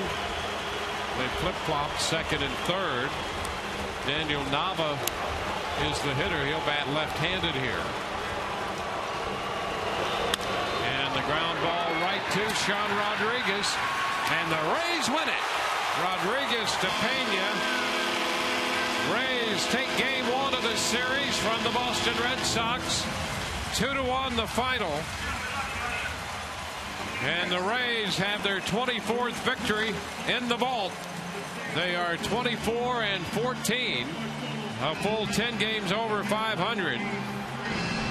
No runs, a hit, a man left in the 9th for Boston. And the Rays take game 1 of the 2-game set. They're 2-3 now against the Boston Red Sox in the season series. Hellickson's going to get the win. He's 4-0. Buchholz, the losing pitcher, dropping his record to 4-2. Another save for Rodney.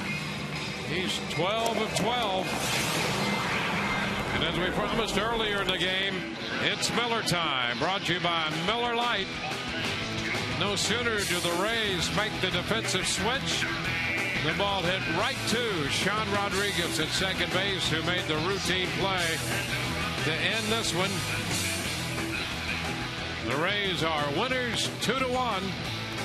Right now, let's go to the field and Todd Callis. Thank you, Dwayne. With Matt Joyce, who scored what proved to be the winning run. Matt, that's a tough call for you and Tom Foley. Take us through that play. The ball's not hit that deep. What's he telling you as the ball's in the air? You know, Foley actually told me to fake it. And, you know, I was going to fake it until I saw him go back. And, you know, as an outfielder, I mean, it's hard to run back and make a good throw to home. So, you know, it's just kind of one of those on-the-fly situations that, you know, just took a gamble and fortunately worked out. So he told you to fake, and then you saw where Ross was, and then you decided on your own to go. Yeah, absolutely, absolutely. Here's another look at it. You take us through it here. Yeah, no, you see him running in. I mean, the chop plays little games on you. You see him run back. Can't really get a lot on the throw, and score the go-ahead run. And the ankle obviously was an issue in New York. You hit the home run and really twisted it. It looks like it's feeling okay now. Is it close to 100%? Yeah, we had a lot of guys that are banged up right now, and you know, we're trying to fight through it. And you know, the guys that have come up and the guys that have really filled their spots have done a great job. And you know, it's a testament to the team. And you know, like I said, we've done a great job. When you got back to the dugout, Tom Foley usually has a pretty good sense of humor. Did he tell you a nice decision on that one? Yeah, he did. Yeah, he did. He said, wait not to listen to me. What about Jeremy Hellickson and the rest of the bullpen? Again, you get Jake McGee, Peralta through a tough part of the lineup, and Rodney has been lights out. I mean, you can't say enough to our pitching staff. I mean, all the way around, they did a phenomenal job to keep this lineup to 1 run and only a couple hits. You know, I mean, that's our bread and butter right there, and they carried us again tonight. That final thing, we hope for the best for Will Rhymes, but you guys have had all kinds of injuries, and you just keep seeming to overcome adversity. This team, what do you have to say about the way you guys have been playing lately with all the injuries? Just keep going. You know, I mean, you know, there's another game tomorrow, and we're going to find a way to win. Congratulations on the win. Thanks. Thank you. Matt Joyce, guys. As Tom Foley said, way not to listen to me. Back to you guys. All right. Well, Matt Joyce made the right call as he scores what turns out to be the winning run. The Rays are winners tonight, 2-1 over the Boston Red Sox. Back in a moment.